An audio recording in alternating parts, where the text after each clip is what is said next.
Again, just a very quick intro to Mateus, because it's always nice to know who is speaking, but I think most of you have met Mateus before. So Mateus has 12 years of experience as a physiotherapist, personal trainer, and has spent over 22,000 hours on one-on-one with patients and clients.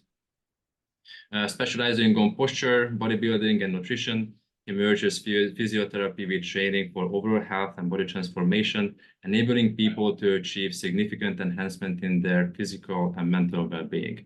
I think I already mentioned this last time that Mateus is my personal masseuse. He is still giving me painful massages, even from a distance. He is thinking about it. But jokes aside, I think we can just dive right in. I think there's nothing else left to cover. So Mateus, stage is yours. It's a passionate relationship, as you know, Adam.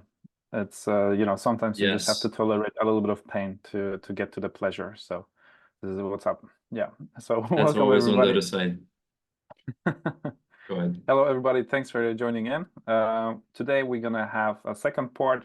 Previous part was definitely extensive, but in my defense and in terms of like organizing the last workshop, we are trying to basically consolidate a full package into one workshop on how to transform your body successfully and basically alter the way you look, the way you perform, your strength, and basically, yeah, in a sense, transform your life in many ways.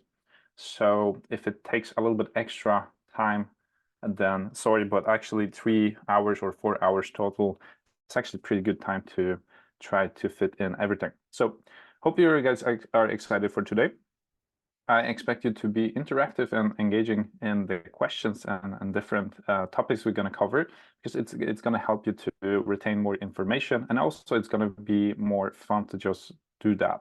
I'm not here just to present some information. The presentation is basically like a backbone for this workshop, but let's keep it lively, and yeah, I will give you a lot of questions. Don't be afraid to basically answer them, whether in the chat or by raising your hand and approaching the mic. So you can unmute yourself then and just speak. If you want to speak, raise your hand right in the chat straight away. You can interrupt me, that's fine. Like I said, I want to keep it engaging. We're going to run through quite a bit of information again, and I want you to pick up the things that you are maybe a little bit uncertain. So if you're like, I'm not sure what he said about that, just raise your hand, ask a question, and it's like I said, let's keep it engaging, okay? Just so you know, I don't see all of the chat and faces. Adam will chime in and tell me when to stop. And yeah, and with that, let's just begin with a little summarization of the last one.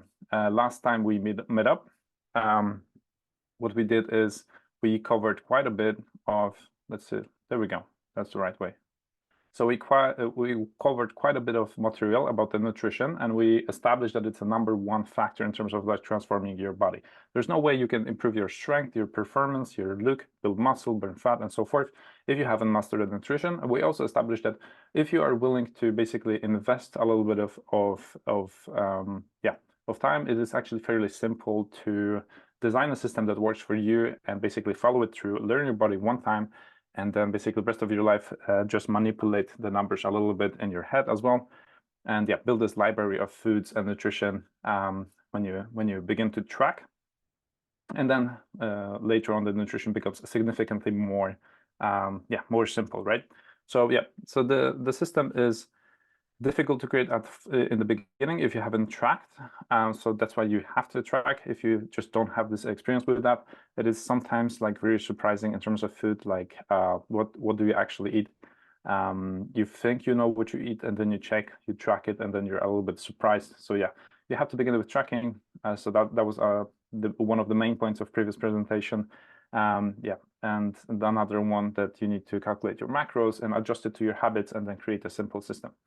So, yep, exactly. So there's no way to build a great physique without delivering the nutrients that you need for your body. There's just not possible. That's why we focus so much time on mastering that nutrition. I hope you guys still remember. So if not, you can also raise the hand in the end or in the question and answer questions and answers section, so we can go back a little bit to that. Okay, cool. So, but what I want to do today is to finish off a little bit the part 1 with the supplementation, because I know that many of you were curious about that, about what supplements to take to maximize your strength. I know that, for example, in Bali, on the house that I now used to live, there was many people using some of the supplements that I definitely do not think they should. So let's cover those real quick and see if you are actually using some of them or not. Okay, is that cool?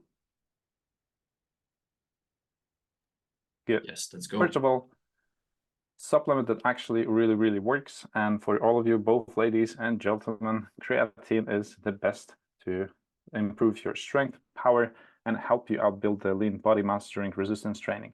Now, there's different types of creatine, but for the most part, the simplest, cheapest creatine monohydrate, it will do the job.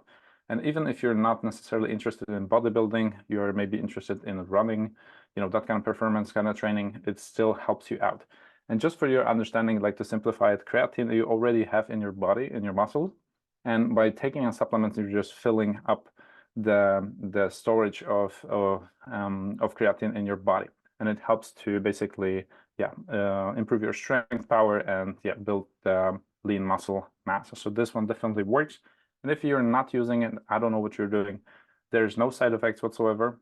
It is pretty fairly simple kind of supplement, and there's insane amount of research that confirms what I'm saying, so you're super safe to do it. And by the way, if you're regularly using that supplement, so for example 5 grams only a day, 5 grams a day is just like a 1 scoop basically. Generally speaking, you may expect about 1 kilo extra of muscle mass in a year, so it's like basically like free gains, so it's pretty cool. Second thing that works, protein powder. I don't think I have to explain it. The thing that I do have to explain to some of you, though, is that there's no point of eating protein powder if you are able to deliver enough proteins for normal food. I do not recommend using protein powder if you don't have to. It is only if you're really struggling with delivering those proteins. Maybe you're you don't have enough time. Maybe you don't have enough structure in your day, or you're super busy. Then pop that baby up, and it will help you to basically fill up your body with good proteins. New study shows that you don't actually need crazy amount of proteins in your diet to actually still build muscle, but protein powder or proteins are still, generally speaking, very safe kind of macronutrient to eat. So even if you're if you're, let's say it's late and you're still hungry, but you don't want to eat too much calories, then just reach out for some kind of clean source of protein, and you'll be good. Actually, the body really actually tolerates nicely even big doses of proteins. That's not going to happen with fats or carbs. So just so you know, but protein powder, use it definitely if you're not able to find other sources in your food. Caffeine, caffeine is a drug from God, by the way. Cheers. Anybody drunk coffee today? Was it just me?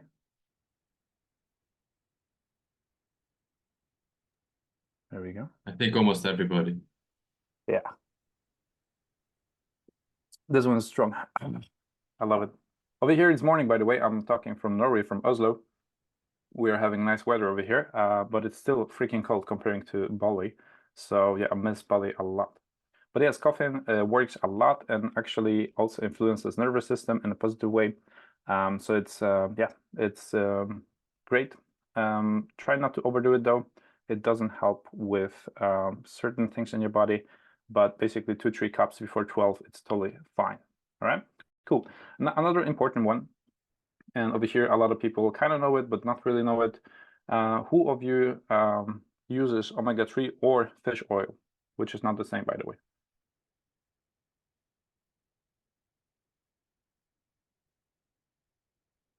That's going to be funny if I don't see your faces.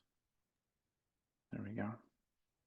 Nobody is reacting, so I think the answer is a clear no. So none of you use omega-3 oil or fish oil? No. Seriously? Tell us well, why. then I'm happy. Well, then I'm happy I put this slide over here. Listen, Really? do you like your brain? Yeah. Yeah, do you like your brain? Do you want that brain to not slow down in upcoming years? Like most of you are between 25 to 35 age. Do you want still to be capable mentally? Do you sometimes see people like when they age, they slow down with their thinking? Do you see some other people like great conversers, great talkers, great conversationalists? I butchered that one. Do you see them being so sharp, like the way they articulate their steps? Even some of them are like, 50, 60, 70 years old. Like there is this thing with brain that you need to deliver the right amount of elements to support its health. We're going to actually dive deeper into how training influences your nervous system in terms of like preventing it from aging. But for now, just omega-3 or fish oil. Omega-3 is found in fish oil. You can also find it other places, but yeah, you can either eat fish oil or omega-3. Omega-3 is insanely good for your brain and for your body in general. It has a lot of like anti-inflammatory kind of properties, and it will help your brain to basically not age with time in a negative way, right? So it does help to decrease the inflammation around your brain, but also around your body. So it is super important that you actually try to use it.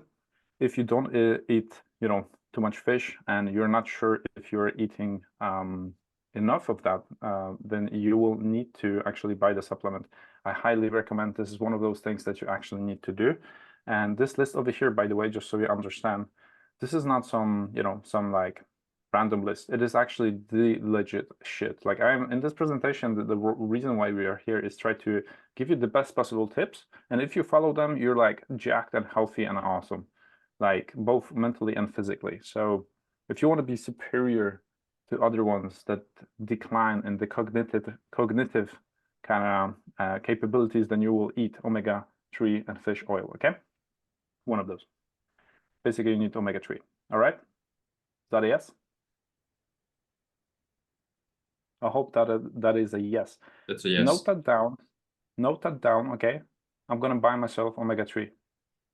Now, it can be found in fish oil as well, so you can do that, but yeah, just note that down. It is super important, okay? Creatine and omega-3, you can just go after this presentation straight to the shop and just freaking buy it, okay? It's that crucial. All right, next one. Magnesium. Did you know that magnesium is involved in more than 300 biochemical reactions in your body? That's like insane. Like when preparing this presentation, I try to make it as simple as possible because I have tendency to just implode with information and value, and the art is to concise it into simple, simple points. And going over, multiple biochemical reactions that magnesium takes part in is just ridiculous. But basically what you need to know is more or less on a slide. So it is essential for muscle and nerve function, especially if you're training. It is very important for health, heart health, and bone strength and energy production. It helps with blood sugar regulation, mood balances. It helps with immune function, DNA synthesis, electrolyte balance, and significantly more. Again, this one is super crucial for the brain and and the heart, and also for the performance of your muscles. And basically, like especially when you're training, you definitely need magnesium. So this is another one that I would recommend to write that down. On this list, basically all of those supplements you can write that down and buy. You don't have to buy protein powder or caffeine, but other ones, I will ask you to do that. All right. Let me just check real quick. Chat.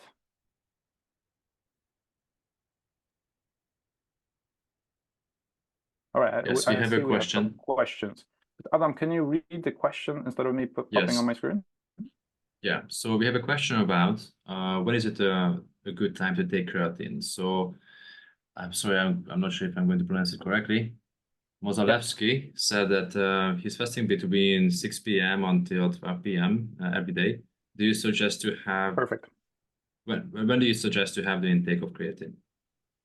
It doesn't really matter as long as you do it just regularly. So you have two choices with creatine.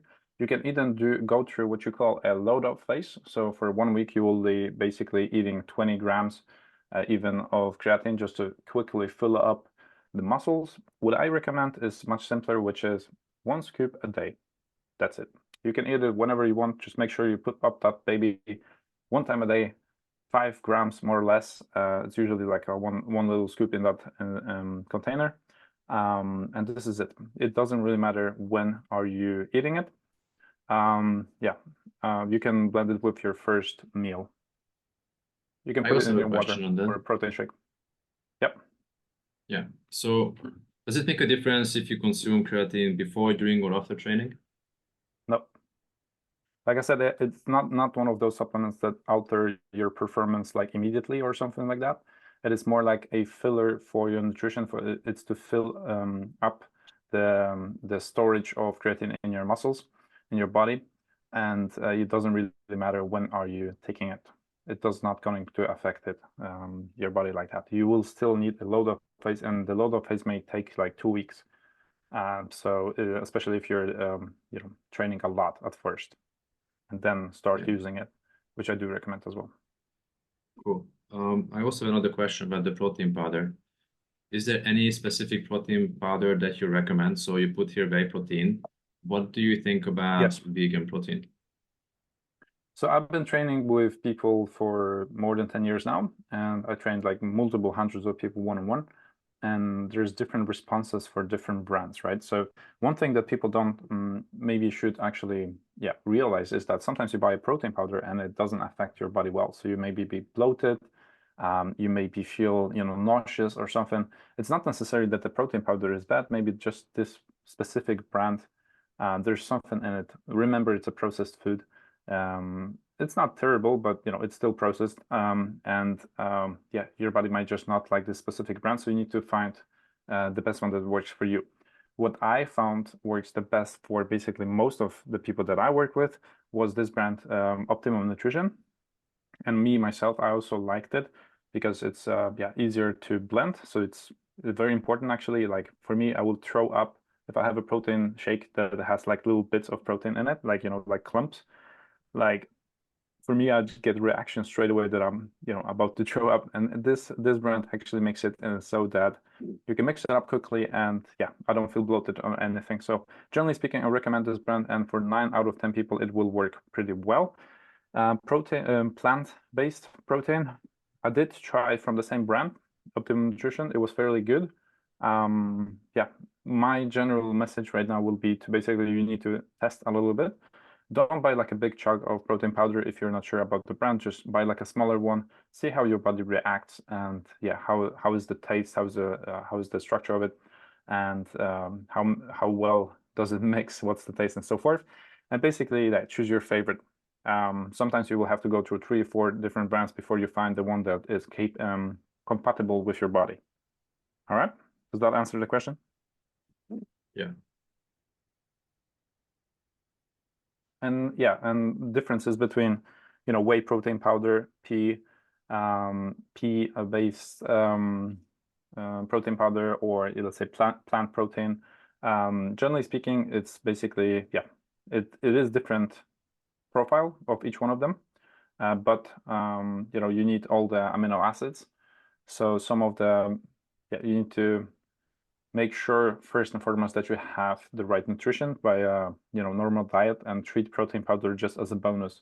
Do not treat it as something that you have to take. I generally recommend not more than one scoop a day. That would be the optimal. Cool. Do we have more questions? I do, but I want to see what's the last one, because we have space for another one. We will also have another list of stuff that you should not take that some of you did take. So we're gonna see who's naughty, who's not being smart with their bodies. All right, but basically, did I convince you to buy also omega-3 and magnesium? Yes or no? Raise your hand if yes. Yeah, we're buying. Yeah, you're buying. Good. I should get some sponsorship deal, man. We can talk about it after the presentation. No, but seriously, guys, omega-3 oil, magnesium, creatine, this is your shit, okay? Nice. Next one. Who can guess what's the last one? Real quick.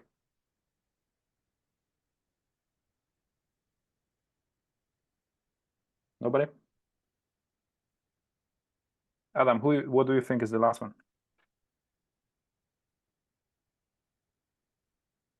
Well, not BCA, I think. No. And that It's would have zinc. been my guess 2 days ago. And then I Yes. saw your post yesterday. I'm like, okay, that's not okay. For you Bali people, especially, zinc, helping to basically fight off germs, heal wounds, make new cells. Yeah, it is one of those elements that is also super crucial, like mineral that is super crucial for your existence. If you are not eating, yeah, especially in the periods of, let's say, stress, or if you're traveling, like zinc also is the thing that you want to use, especially if you're training. Yeah, so that's the list basically. I'm guessing that not many of you eat a zinc, but I would recommend to do so. Like you said, like I said before, this list is the best ones. So omega-3 oil, magnesium, zinc, creatine. This is the thing you would like to buy and use, and this will support your development, both your physique but also performance. You can also, like I said, use protein powder, although I do recommend to just focus on a great nutrition. Cool. Any questions? Yes, there is one question about the Yep. omega-3. Is it still needed if I eat salmon once a week? It all depends. So it depends on your body size, on your activity level, and so forth. So it's a little bit difficult to answer that question. Yeah, one time a week. If you're definitely sure that you eat a big portion of fish a week, then probably it's all right. But like I said, it's very individual. I would still pop a little pill of omega-3. It is not, there's no side effects of that. It is not extremely expensive, and it guarantees that you have enough. So I would still use it. Cool. Yeah. More questions, or do we proceed? I think we can proceed. All right, cool. So supplements that you should probably avoid. Number one, favorites Adams until recently, BCAA. All right. So those are those branch amino acids, branch chain amino acids that are necessary to synthesis protein and yeah, produce energy, especially when you're training. And a lot of people still use it, which is weird, since there's no actual scientific backup to it. Yes, three of those are yeah, those are crucial in a sense in production like of yeah, proteins, but what not many people know that you need all 9 yeah, elements to actually start creating yeah, protein and energy and help you with the training. Consuming just 3 of them just simply doesn't work. There's not enough research backing up that supplement, and using it is just, yeah, it just doesn't seem to work, although it does cost sometimes quite a bit of money comparing to like basically just normal food. So stop using BCAAs because it just simply doesn't work. So it's a waste of money. So if you have used them or are you using them right now, just throw that shit away because you don't really need it. Another thing that I don't recommend to eat, especially if you're trying to get more muscles, that one will be probably focused more on men. Some men do use gainer. What not many realize is that when you use gainer, for those of you who doesn't know what gainer is, it's basically a big tub of yeah, of processed food and powder that you can mix into a shake and yeah, dunk that thing in to get some extra calories. Now the problem with that is that it is questionable in terms of quality, in terms of yeah, regulations around what's in it. So yeah, it's very questionable, like the quality, what actually are you putting in your body. It is highly processed, and you still have to actually, you know, there's this like idea that when you drink the gainer, you are somehow cheating the system and you're putting liquid calories, and you know, you can put like 2,000-3,000 calories through the couple of shakes, but the truth is that you actually would have to dunk quite a bit of that powder into your body. You cannot like deflect the simple physics, or you have matter and it has energy. There's no thing that can give you insane amount of yeah, calories in without certain amount. So what I mean is that you would have to actually eat quite a bit of gainer, and why would you put that much like processed material into your food that is, you know, not necessarily always regulated fully, so you don't really know what you're putting in. Yeah, just eat more food. And if you're struggling with putting the weight, like you want to grow your body, you want to get some nice healthy weight, then what I suggest is basically you start using a blender and you consume your food in more a liquid form. One protein shake, like let's say you throw in, let's say a bunch of milk. You can put in some berries. You can put some banana, peanut butter, a little bit of oil. You can put in the creatine, and so forth. You can mix up pretty very delicious ice cream, kind of like a tasting thing that can have really quickly like 900 calories, and it's a pleasure to eat. I recommend much rather that than the gainer itself. Do not use gainer or BCAAs. Another one, who of you uses multivitamins? Explain yourself. I need some explanation. I mean, okay. Is that I think Who what eats everybody believes multivitamins? is Tell that me. we have all the vitamins in this one that we need. Sorry? I think the general belief about multivitamins is that you have all the vitamins in one tablet. Right. Would you agree that we are a little bit different? Well, now that Raise you're your hand if asking, yes. probably it's wrong. Well, yeah, it's for a reason on this list. Would you agree that we are different shape, different sizes, different genetic, different sexes, different performance level, different metabolic rates? Do you agree that we are all different? Yes or yes? That's a yes. We are different, right? Do we eat differently? Do we put different foods into our bodies that contains different vitamins? Yes. Do we have a specific need for specific vitamins at different levels? So what I mean by that is that you need specific amount of certain vitamin, otherwise you will pay the price. But at the same time, if you're overloading your body with certain vitamin, you also may pay the price. Now, eating multivitamin is like shooting a gun at the range without knowing exactly what you're shooting for. You're just putting a bunch of multivitamins that has the nutrient profile not necessarily complete toward what you're needing, and you have your individual needs, and you are risking the nutrient like overload, too much of certain elements, too much of certain vitamins, and it's just not simply, it's not actually smart. There is a company called Bionic that does blood tests every 3 months, and then they create a mix of multivitamins that are directly for your needs. So some vitamins are just not there, or just little doses. Some are higher. But if we would swap our boxes, we will get different container basically of vitamins. So the company is named Bionic. Unfortunately, not accessible throughout the whole world, only in Dubai and Great Britain. At the moment, I think maybe they develop a little bit extra. But just so you know, eating multivitamins is actually not that smart. And also, again, about regulations and toxicity. Sometimes there's brands that just basically push all types of different shit into those boxes, into those little pills. You eat them and you think you're healthy, while actually you're not being very smart. Now, should you be interested in eating specific vitamins? Yep. But again, sunlight, a balanced diet, that's the base, and good sleep will do probably much more better for you than multivitamins. Okay, if you're eating multivitamins, you are basically practicing uneducated way of looking at your nutrition. Okay, so I highly do not recommend actually multivitamins. Do I have questions? I do, but what about like vitamin C, vitamin D? You would not recommend us taking those? You eat kiwi, you go and see the sunlight, you focus on those first and foremost. You can eat, specific vitamins. If you know, for example, in Norway, in the winter period, you definitely up the certain vitamins. So D3, vitamin C, you actually have to put in, like consciously, you have to go buy the product and either eat it through a specific food, eating consciously, or you basically buy the supplement.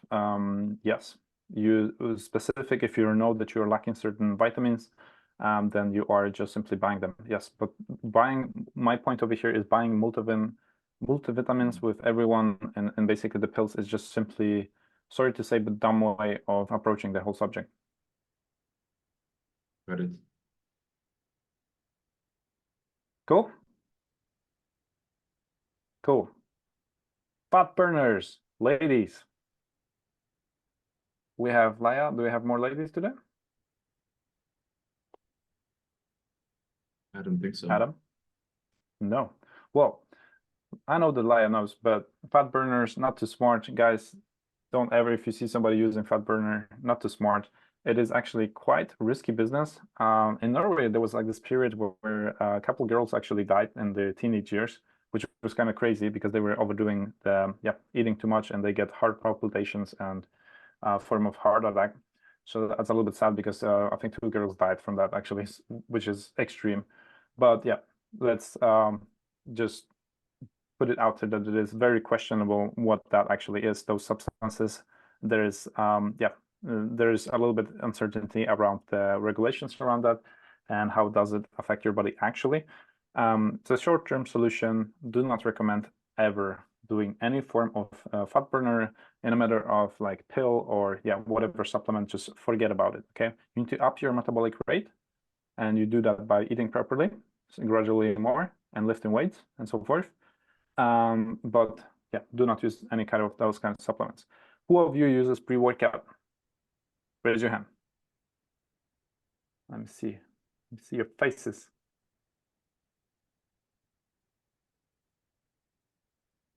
Anybody?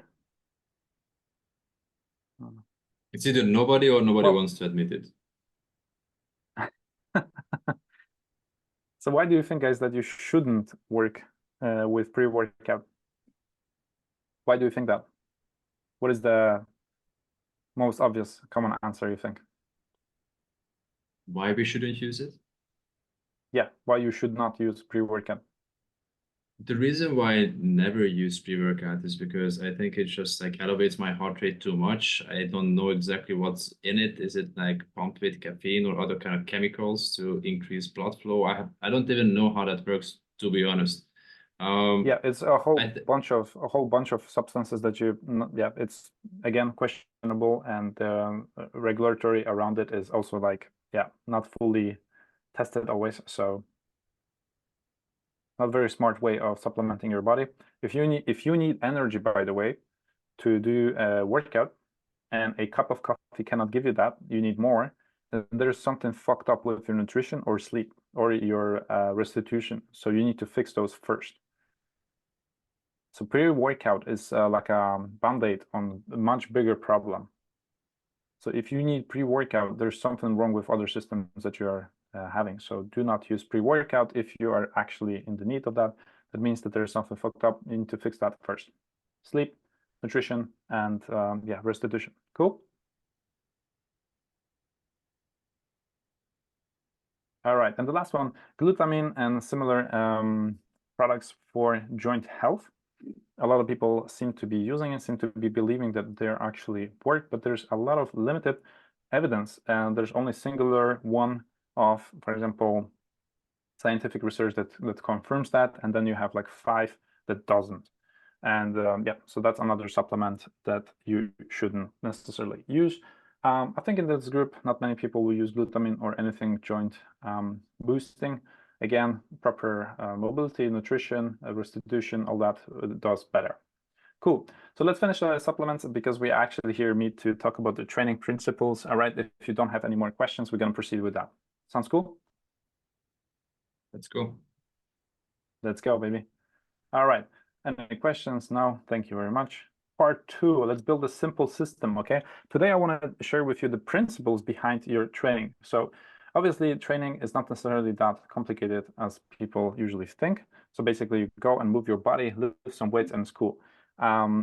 There's a lot of issues with training. A lot of people may have a little bit of weird understanding of training, and we're going to cover those.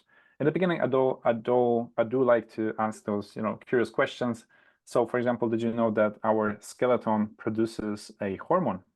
Bones producing hormone. Did you know that our bones can produce hormone? Yes or no? I didn't.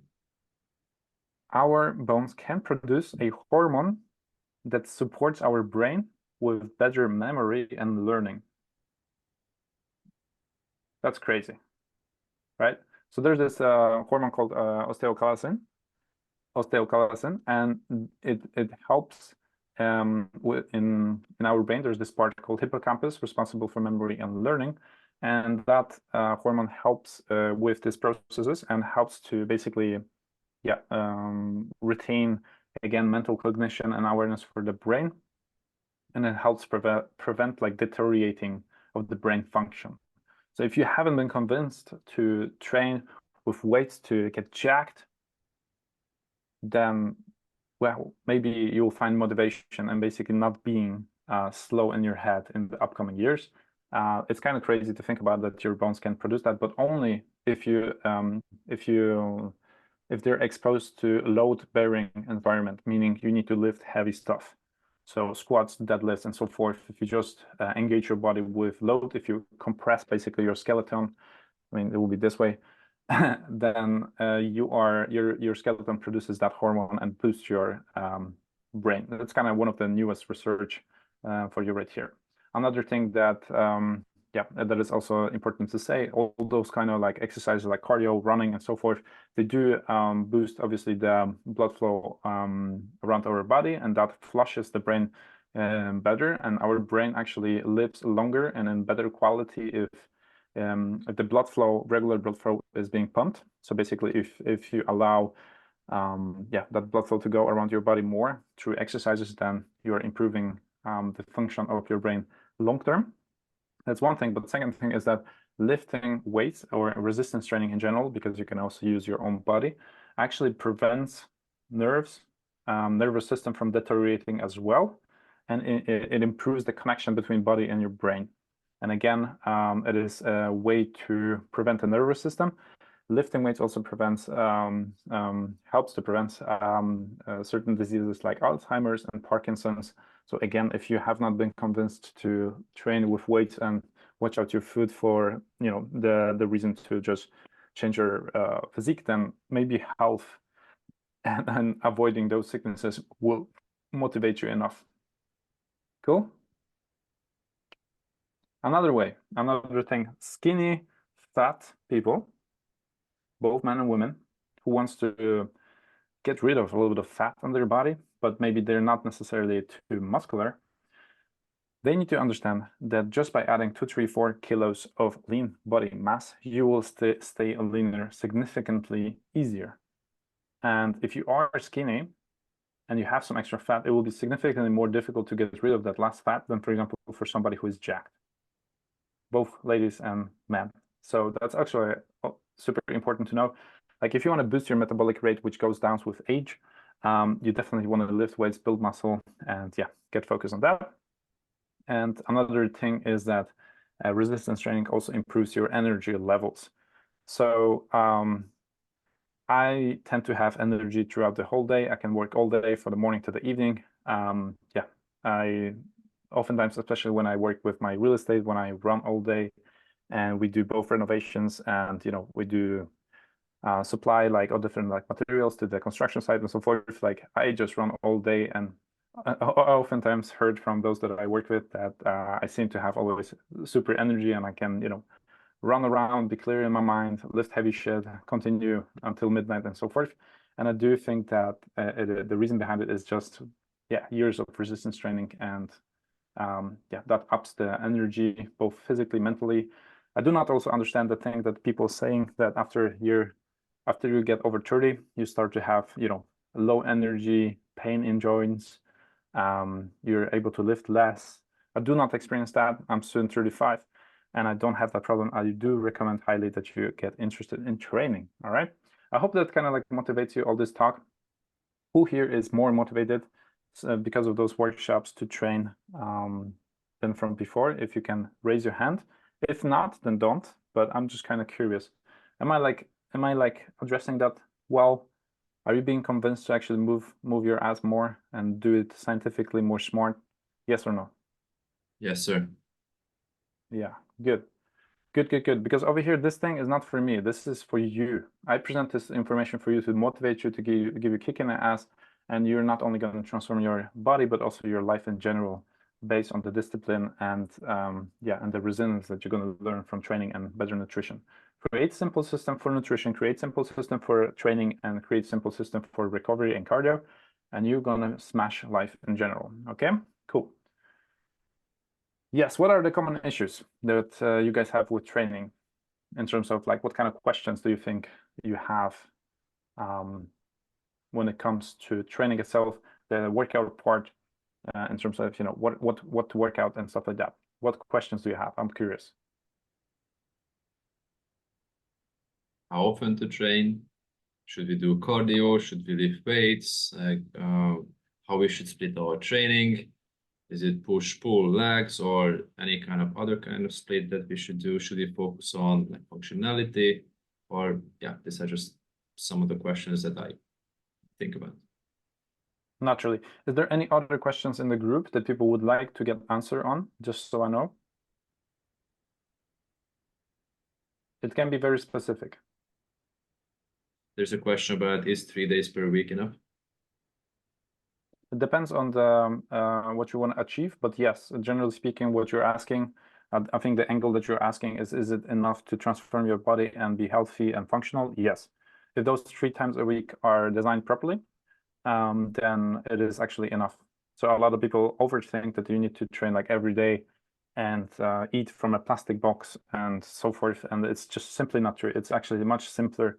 And me myself, I'm like this guy that tries to simplify the knowledge around fitness and to fit to people's life without using too much time or mental energy. And yeah, three times a week. That's, by the way, 3 hours. 1 week has 168 hours. So if you cannot fucking squeeze 3 hours a week, then I don't know what is happening. But yeah, you need to talk to the mirror. But yeah, 3 hours is definitely enough. And then from there, you can go 4 times and 5 times. If you're really super serious, you're going to have a little bit better results training 5 times a week, obviously. But 3 times is like you're already going to progress nicely. Depends on your level as well. And depends also on the intensity.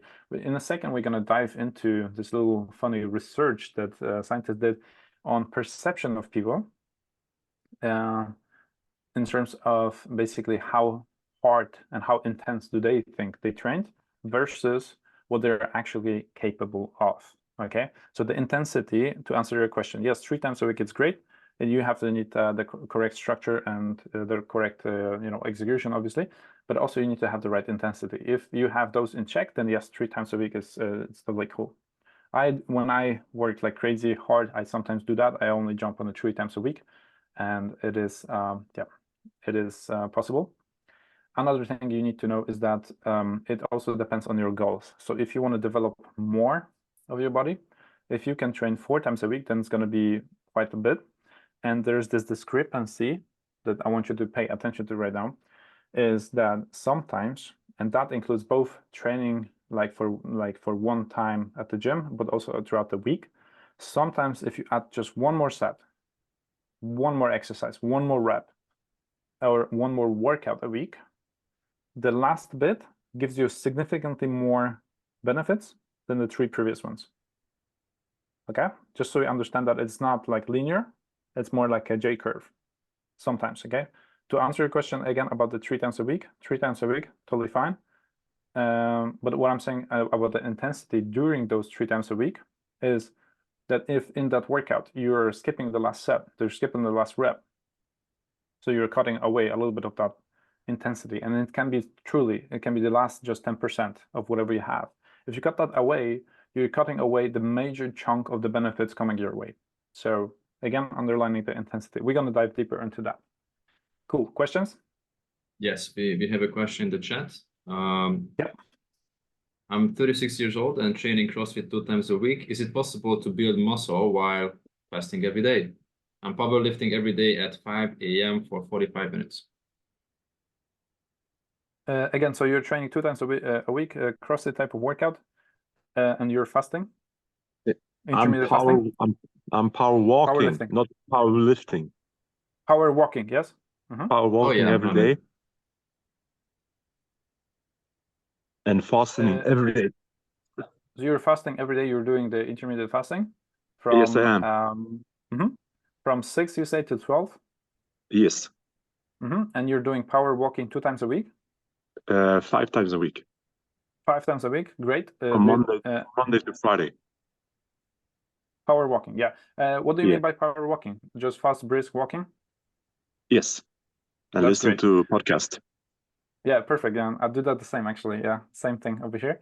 The best way to cut extra fat. What is your question though? The question was that if it's still possible to build muscle? Muscles by training CrossFit, or do I have to go and do powerlifting? So first of all, CrossFit and powerlifting.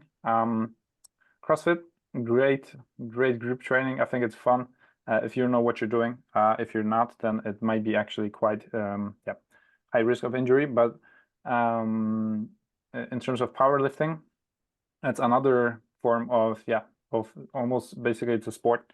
If you're thinking weightlifting, that's different.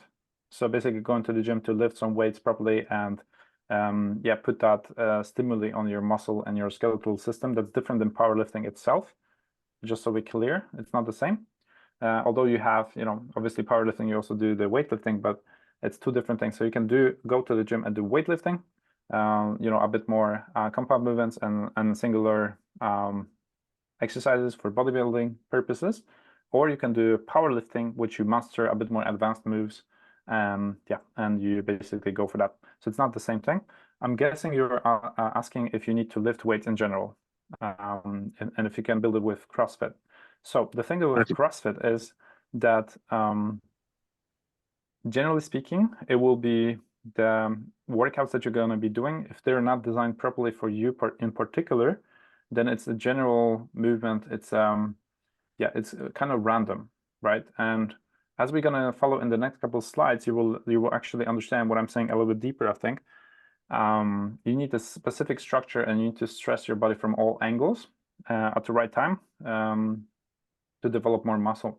If it's random exercises, just like whip it, you will have some gains in the muscle if you have not trained before. But if we are talking about full optimization to get much more muscle, like that's your focus, then the CrossFit itself is not the best way to do it. No, but you will get some function, you will get movement, which is great.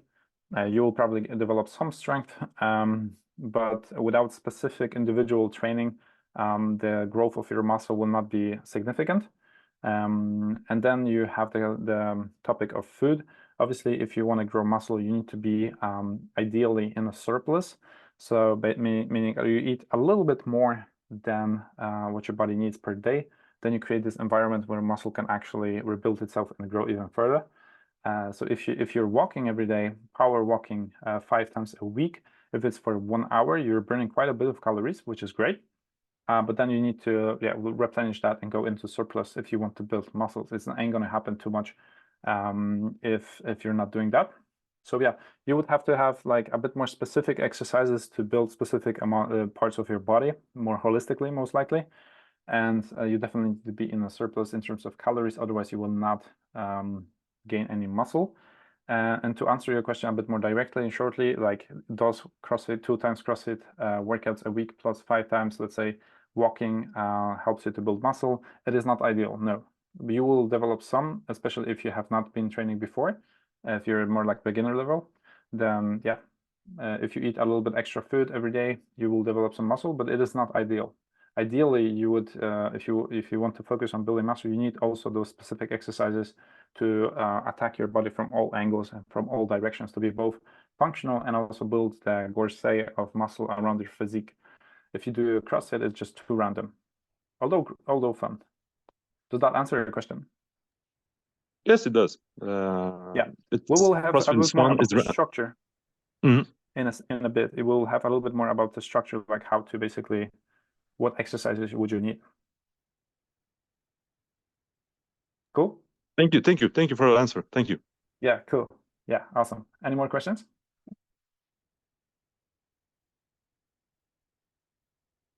I think we can carry on with the presentation. All right, great. So common issues like Adam mentioned, right? What exercises do your sport program to follow?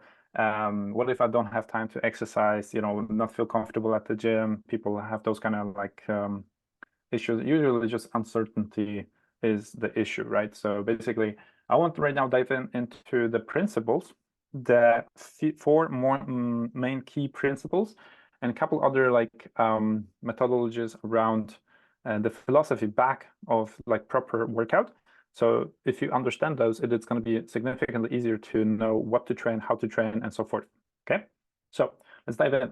First of all, methodology behind the training itself. So basically, your question that we just answered is the answer to it is a little bit over here. For those of you who have been part of the workshop about how our body actually work in terms of fascial elements. So basically, we talked about how our body actually works, and in terms of a lot of people think that we have skeleton and that we have muscles that moves around that skeleton and so forth. That is actually not true. We have another substance, another system that is called fascia, that is this incredibly complicated system of, but very beautiful, complicated system of tendons, ligaments, and little pockets of this substance called fascia that creates our body. And not understanding that will lead to problems with your training. And in terms of methodology around your workouts, it's if you're looking for function, if you're looking for develop muscles around your body evenly, right? So you're not developing over developing certain elements. You're not being some weird looking bodybuilder.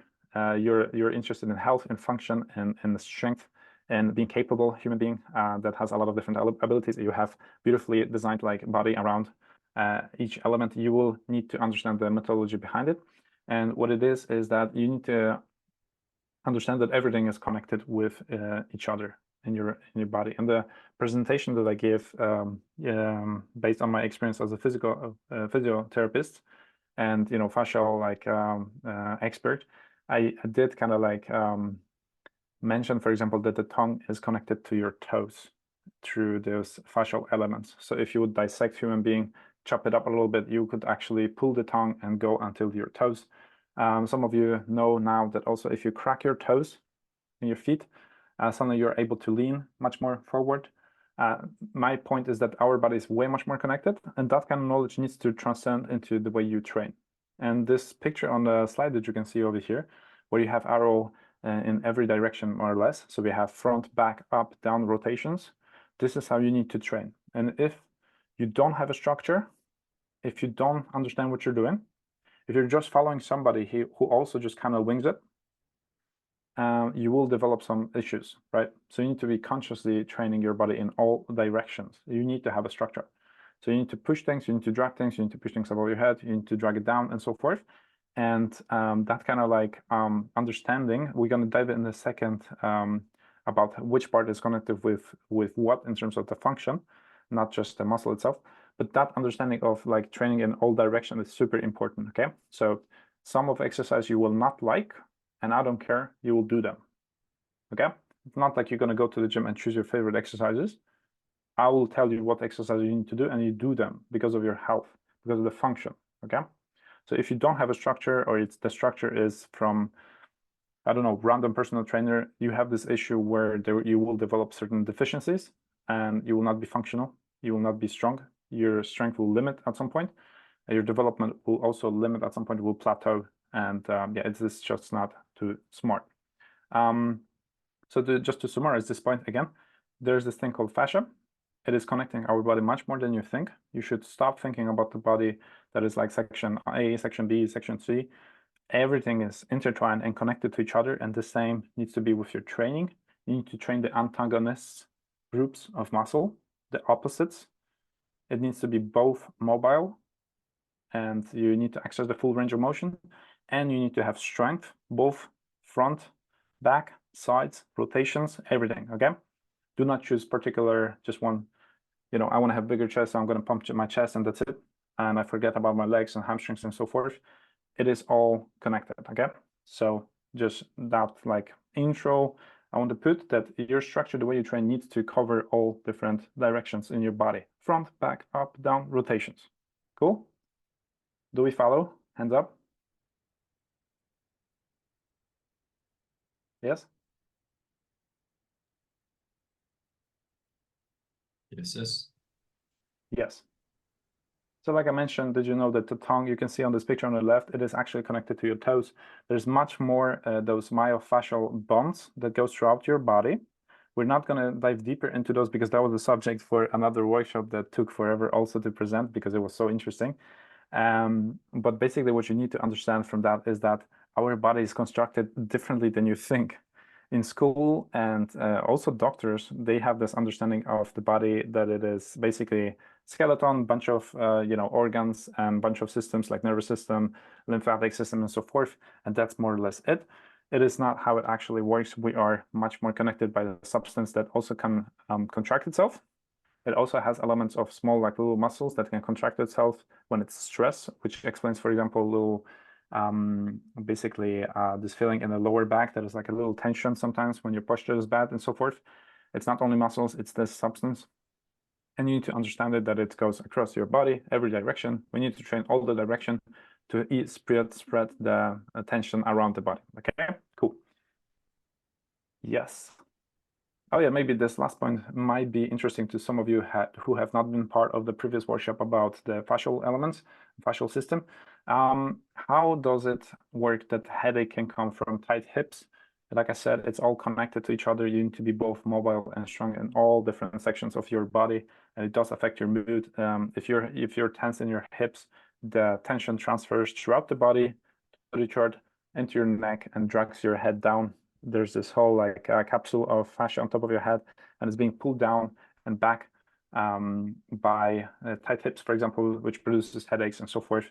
So just so you know, like we are significantly more connected than we think. Okay, we have those bonds, myofascial lines that directs basically the tension throughout your body. That if you want to be stronger, more functional, and you want to have great longevity for your body, you need to train holistically all of your body back and forth and so forth.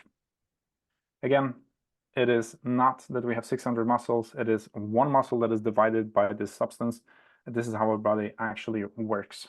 This is actually like practice, right? When I manipulate somebody's body through manual therapy or when I give them exercises, it is direct through that kind of perspective. And I want you to start thinking about your body as a whole unit, not just separate elements.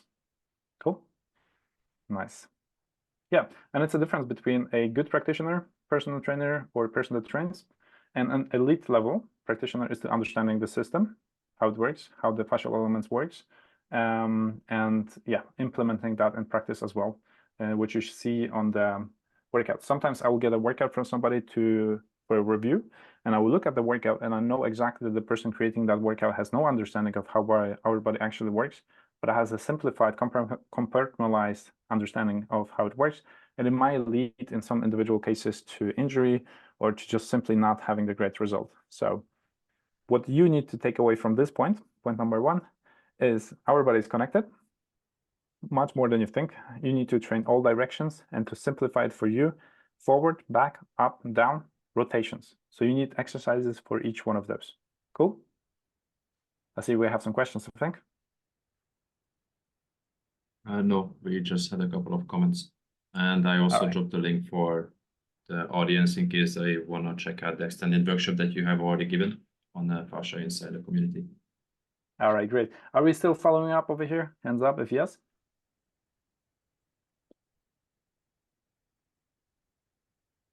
Yeah, we are good. Cool, nice. 2, mobility. If your mobility shit, do not expect great results in terms of your physique transformation as well, because you will most likely develop some kind of injury in your shoulder or in your lower back on one side or both sides. You will maybe have issues with your knees, with your elbow, and so forth. And you will just simply not be able to train over a long enough period of time to get your desired body or desired performance. So mobility is not a bonus, it is a fundamental element to your training, and you need to master it to master the exercise, and then therefore build muscle and upgrade your performance. So a lot of people kind of like disregard it and just continue to train. It is, I think, 70-80% of people that go to the gym or train with their own bodies that just like, yeah, it kind of hurts, but I'm just gonna train a little bit and just fucking go.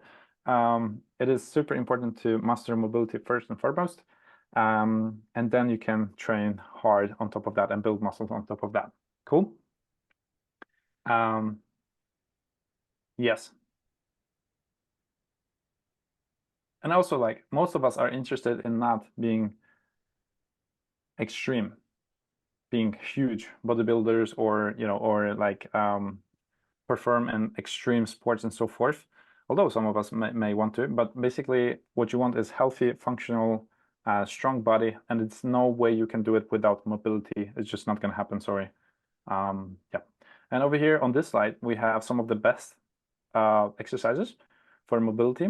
Those are like game changers for some of the people I work with. Like, I used to have, like, for example, some clients that came to me with, let's say, 3-year experience of constant pain in the lower back and the shoulder, and they used like a lot of thousands of dollars to fix it.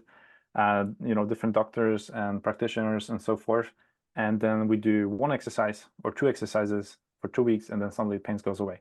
And it's mind-blowing to them. And if you don't have any issues with your body, great. You will still have to think about the long term. So you do some of those drills to prevent the problem in the future. But basically on this slides, we have very simplified approach to mobility. If you do just those over here, you're already like light years away from most of the people. And it's simple as Asian squats. So basically deep squat, ass to the grass, knees out, straight, directed body. Another one is Cossack squats, where you do basically side to side movement and you stretch the adductors of your hips. A lot of people do not understand that they have it tight, adductors of your hips, and that influences your body posture, your energy levels, your capability of lifting heavy load on your back, like squats or deadlifts, and development of the muscles in the legs. And that also influences how much you can produce growth hormone and testosterone and so forth. This one exercise solves it all for you. So you're able to do significantly better technique at all those exercises and get all the benefits. And if you're not able to do it, then you ain't. So, and it's one movement. If you do those exercises, by the way, for 2, 3, 4 weeks, you already improve your mobility significantly. It's not that terribly difficult. Other exercise is thoracic rotations. Some people don't really need it, but some really do. It's this movement where you stretch your middle part. If you're unsure, you can check it on YouTube, but basically thoracic and shoulder rotations is also interesting for you. Then we have the hip flexor, super important to stretch. We have a lower back and an abdominal stretch, which is the seal to child's pose. As you see on the picture, I think it's clear. Let me know if not, but basically you do this cobra kind of position, then you go back to the child's pose, and it beautifully stretches your body nicely. Another one, and this is the hit one, okay? Now pay attention to the next 3, because this is, if you don't do anything what I'm saying, you're going to do 4 at least exercises. You're going to remember those. One of them is Asian squat, so deep squat, and the 3 next ones is on the right side on your monitor. And it's dead hang, Jefferson curls, and upright row with external rotations. Those are the gems to keep your body super healthy over your whole life. And if I'm gonna say now that if you do practice those maybe 3 times a week, especially if you're stiff, then maybe a little bit more. If you're more mobile, then you can skip some of them and just do Jefferson curls and upright row. But basically, if you do those, you will save insane amount of money throughout your life in terms of medications, in terms of rehabilitation, paying for people like me to fix your body if you have pain and tension and so forth. Like, doing just those 4 will like radically improve your overall health throughout your life. So dead hang, simple as that. You just hang from a bar. Why would you do it? Because you're a freaking ape. You're an ape, and your body, the way it's built, it's still built like an ape. Okay, we're humans, we call ourselves humans, but what we are is very ape-like creature, and our shoulder girdle is still built to hang from stuff. Now we don't hang anymore, and because of that, we develop a lot of issues with the neck, with the middle back, between the shoulder blades, with the mobility of the shoulder, with the position of the shoulder. Most people have their shoulder like really like protracted forward, and there's a lot of problems with that as well. Your energy levels, your mental cognition is actually also at risk if you have terrible position for your neck, for your head. Like I mentioned before, everything is connected with each other, and it will drag your head down towards your body or forward or back, depending on your posture. But it basically creates this pressure out, and it damages your focus and so forth. So yeah, I also worked with a lot of people that had that issue. And you can solve it so simply by just doing Asian squat and dead hang and some of those other ones. Cool. Next, Jefferson curl. It's an exercise where you do not hinge, but you basically fold your body gradually toward the floor, starting with your head, shoulders, and so forth with weight. Optimally, you're gonna be able to perform this exercise with half of your body weight in terms of the weight you're going to be using. And it is not as simple as it sounds. In the beginning, you will struggle to do it even with 10 kilo. But basically, you're standing on a step or a box, and you're going to be doing this fold movement up and down. And the reason for it is, let's go back a little bit real quick, okay, guys? On the right picture over here, you see this bond, the myofascial line of the back part of your body. This is probably one of the most important fascial lines that you need to understand. That's why it's over here. And it is responsible for your function, for your strength, for your capability of running, lifting, walking, staying erect, especially if you're like age, general power, like if you, let's say, fight or, you know, do some kind of more functional movement. This line is extremely important, and we train that line super efficiently with the exercise called Jefferson curls. It is one of the most important exercises that you're going to do, and you see very rarely this being done. Now, if you have lower back issues or hip issues, posture issues, and so forth, this is the one single exercise that you only need to do to fix it, which is mind-blowing. If you do not understand what I'm saying, people use a lot of money to fix certain issues, and I mean a lot, like operations and everything. And you can avoid it by doing those couple exercises, and this one in particular. So if you haven't done this, I do recommend to implement it in your workout regime. It doesn't have to take that much time. 2 times a week, couple sets, you're good. So yeah. Cool. I hope you guys hyped as I am by sharing the best nuggets of the functional training. So basically, if you want to be functional, then this is the bit you're like paying the most attention. Okay, you want to be functional and strong. And also, by the way, I'm a little bit hopping around. Apologize, but Jefferson curls also helps with different functional movements, like for example, in pull-ups. The same with dead hang. If your grip is shit, then you will get a lot of exercises. And the one way to improve your grip and fixing, by the way, if you have pain over here in your elbow, one of the best ways to fix it is by hanging, often and long, and optionally with some weights in the end. So you improve your grip strength, and then you improve your health in your elbow. I just flex for you. Right, next exercise is upright row with external rotations. When you're gonna do it the first time, you're gonna fuck it up 100%, but it's basically as simple as lifting your elbows to 90 degrees and rotating them outward like this, max back and then max forward when you go down over here, okay? Now we are getting a little bit specific, but trust me, like it is super important. Those 4 exercises will transform your life much more than you think. And if you do not have functional issues right now, you will most likely develop them in the future because gravity pulls us forward. And after a while, we do get some, pain issues here and there. And it's because we just simply do not oil the machine of our body enough. And those exercises are the best, okay? So if you want to take away something from the point 2, is you're going to be doing those 4 exercises, maybe 5 with the Cossack squats, so the one that stretches the adductors, and those are the best, okay? Understood? Hands up if yes. Cool. Oh, good. Nice. I have a question though. So yes. Peter Attia has mentioned quite a few times that grip strength is directly linked to longevity. Would you have any recommendation how someone can strengthen their grip? Yes. That hang, like I mentioned, simply by hanging, and also not like this grip, but a bit more closer grip. It doesn't have to be the false grip, but you just close your arm and you squeeze the forearm. It is a very good way to increase your strength in the grip muscles. Another thing is just work with heavy weights. So a lot of people will use the straps to deadlift heavy, rowing heavy, and so forth. What I recommend to my people that I train is actually don't use that in big portion of the training. Actually, only use that sometimes when we go for yeah, let's say last set or so forth. And the reason behind it is I want them smuggle in the exercises for the grip strength over there.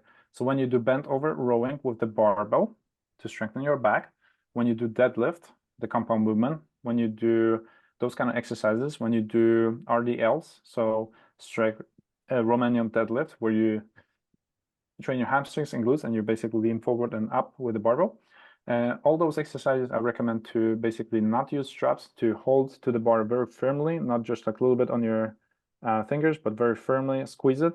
And as well, again, implement dead hang a lot in your workouts. It can only, dead hang is crazy because you can only use 2 minutes before you start working out to decompress your spine, to improve your health of the, I mean, the strength of your grip, to then prevent all the injuries that you have in the shoulder and, sorry, in the shoulder and in the elbow, right? And there's so much benefits, and it only takes 2 minutes in your workout. So I usually recommend in the beginning to just hang for 2 minutes, and then we proceed with other exercises. So it's crazy, actually. To improve your grip strength, dead hang, work with heavy weights, compound movement. This is how you improve the grip the best. If I would give you one exercise, again, dead hang. And if dead hang you can do over 1 minute, which I doubt any of you can, because that's actually much more difficult for most than you think, then just put a weight, right? Put 5 kilo, 10 kilo, and so forth. And in this way, you will master grip strength. Bonus, you will be able to pull much more weight on, you'll be able to do much more pull-ups, many more pull-ups if your grip is beautiful, because generally speaking, our back muscles are quite a bit larger and stronger than your forearm muscles. And usually when you train your back, whether it will be like lateral pull down, rowing, right? Deadlift, bent over rowing, Romanian deadlift, and all those exercises where you use the grip of your hand, right? It will first give up before your back muscles will give up, which means you're leaving a lot of gains on the table, and a lot of power and strength is just not going to be developed because your grip sucks. So doing this one particular exercise, like I told you, like those are truly gems. They give so much benefit. It's incredible. Like we don't have enough time to like describe all of that, but basically just, yeah, that's one of the greatest exercises you can do. Got it? So yeah, just a follow-up question on that. So you are saying that if you're able to dead hang for longer than 1 minute, we should add some weight? Yeah. Okay. Cool. Great. Next one, form. So I kind of build those slides on top of each other. So if your mobility sucks, your form will suck. We see the gentleman on the left side. We see the gentleman on the right side, the dog. And believe it or not, but in Norway especially, there's a lot of teenagers that train in this particular way, and they look similar as well, both clothing and appearance. The dog with the hair and the C4 pre-workout. It's actually pretty accurate, much more than you think, especially in Norway. Yeah, form, super important. I don't have to explain it. Again, there's plenty of scientific research that tells you that the last bit of your exercise, the last rep, the last stretch, the last, when you, let's say, stretch a muscle, and all muscle more or less works the same way, when you stretch it, and the last bit, when it's mostly stretched, and then you contract it, and then you stress it until, you know, the last rep, and the last rep is heavy, heavy, heavy, and you're pulling that. This is when you get the most gains, both in strength and also in muscle growth and performance in general. It is super important. You are not able, though, to get there if your form sucks. So you do need proper form, especially in the compound movements, but also in every single exercise. And those of you who have been training with somebody who is experienced, let's say you do train for a while and then you train with a specialist, you will see the difference. And sometimes when you just tweak your form just a tiny little bit, you've been used to do a certain movement, you just, you know, you improve the form and suddenly you feel this totally different connection to the body part and significantly better results in the end. And that comes from the correct form. It is super important that you educate yourself on that. and you keep improving. It never stops. But yeah, form is much more important than people think, because it's not just health. It's not just like you don't get injured. It is also that the last 10%, the last 15% of what you're doing, if you're doing it in the right form, will be the most results, which is crazy. So somebody asked 3 times a week, is it enough? Yes, if the last bit you're pushing in the right way, you have a great form, you have great mobility, great execution, and you push that last bit truly to the, not always to the failure, but like close to it failure at least, then this is the game changer. Okay, form super important. Yeah, what can I say? Yeah, over here I have a video of actually myself. I'm right now building this tutorials to explain every single exercise there is, or at least the most important ones, which is over ambitious for sure, and it costs me a lot of nerves. But yeah, hopefully it will help, for example, you guys. If, for example, you're not sure about particular exercise and the form of it, hopefully those kind of tutorials will be in-depth enough and short enough to both hold your attention, give you what you need, and then you can perform your exercise much better. Anyways, next one. This one is a big one. Who here would like to do more pull-ups? Hands up. Who here would like to feel that you have strong body, like you have power in your body, like you just feel freaking you're able to lift a fridge if you want? No problem. Who here would like that? It is not possible to develop strength or build muscle effectively. Now, let me say this thing. If you go to a gym regularly and you lift some weight and your form is all right, and your muscle-mind connection, which we're going to dwell upon in a second, is like, blah, whatever, you will still have some gains, especially if you have been not training before. But we are here talking about the most efficient approach, right? If you have the most efficient approach, you get the best results. So I want you guys to, since you're already going to the gym, why not, or using your own body, or training outside, why not do it incorrectly with the correct form and just maxing out the results that you're getting, right? And a big one is the muscle-mind connections, understanding what kind of muscle or body part you're training, even what ligaments are involved, what movement patterns should you actually do, and connecting with your mind, literally thinking not about the groceries that you're gonna do, next day, or the neighbor that you want to bang. Adam. You're focusing on the exercise, on the execution, on connecting with the right muscle, right? And you're squeezing that muscle as you train. So let's say I will do, let's say a compound movement deadlift, and a lot of people just focus on the movement itself. So basically they just lift their weight up and they're like, that's pretty good. I have pretty straight back, it's fine. Up and down, and so forth. Let's say you do lateral pull down to prepare for more pull-ups.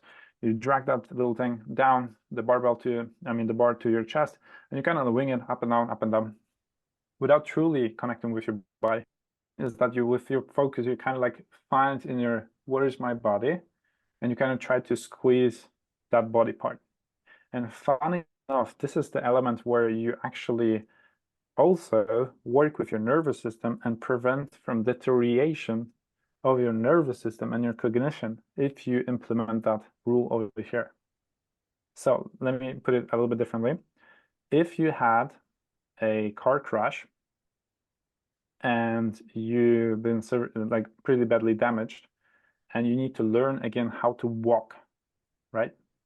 There's this nerve function that has been basically plugged out, and now you're learning how to walk again, like you're a grown-up child basically. There's this connection, right, between brain and your body. The better this connection, the more conscious you are of your body, the better the health of your nervous system, the better you are developing the muscles, the better you are at preventing injuries. The more muscle you gain, the more also strength you gain, and you generally perform better. Muscle-mind connection is super important, and it's basically this ability to focus not on some irrelevant shit or on your phone, but actually when you're performing exercise, to actually squeeze it properly, use the body part properly, do not rush it, slow down the tempo, and actually feel it, okay? Like, a lot of people think that you can go to the gym, for example, if you're training at the gym, and just bang 12 sets, fucking 20 sets on one body part, which is ridiculous. Because if you do exercise correctly, if you would do it next to me and I would tell you exactly how to do it, I would dictate your tempo, which usually will be slower. We will focus on the best stretch and then on a nice squeeze.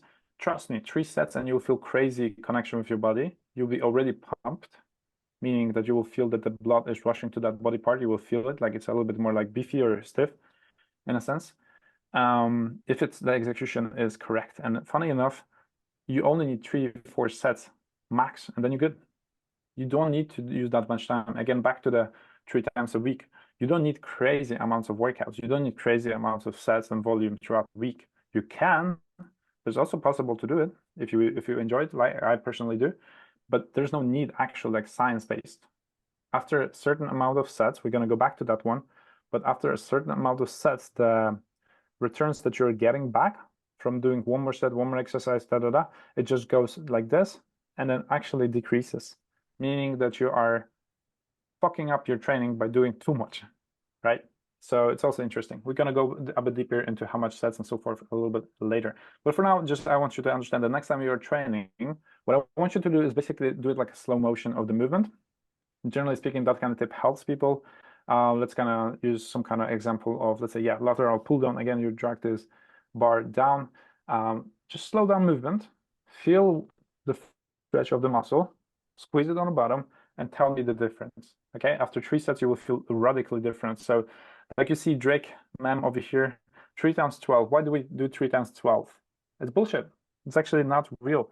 The reason why a lot of people do 3 times 12 is because a long time ago they did this research where they found out that ideal tension, a muscle under tension, so basically time when the muscle is under tension, the time frame of it, and they found that the optimal is more or less like 40-45 seconds and stuff like that. And yeah, if you do 12 reps, it's about there. But it is not that you need to focus on 3 times 12 and stop the 12. I need you to focus on the right connection with your body and listening to what you're doing and the right connection, and also the tension under the yeah, muscle under the tension kind of part. Okay, don't just follow the movement, execute with right form, slow down the movement. You'll get significantly more done. When you see those like Hollywood actors getting ready for some kind of role, and in 3-4 months they transform their body radically, it is also because they're training with somebody that understands this principle. Okay, so you take this whole time frame of transforming your body, let's say in 4 or 5 years, and you can squish it much shorter if you know exactly what you're doing.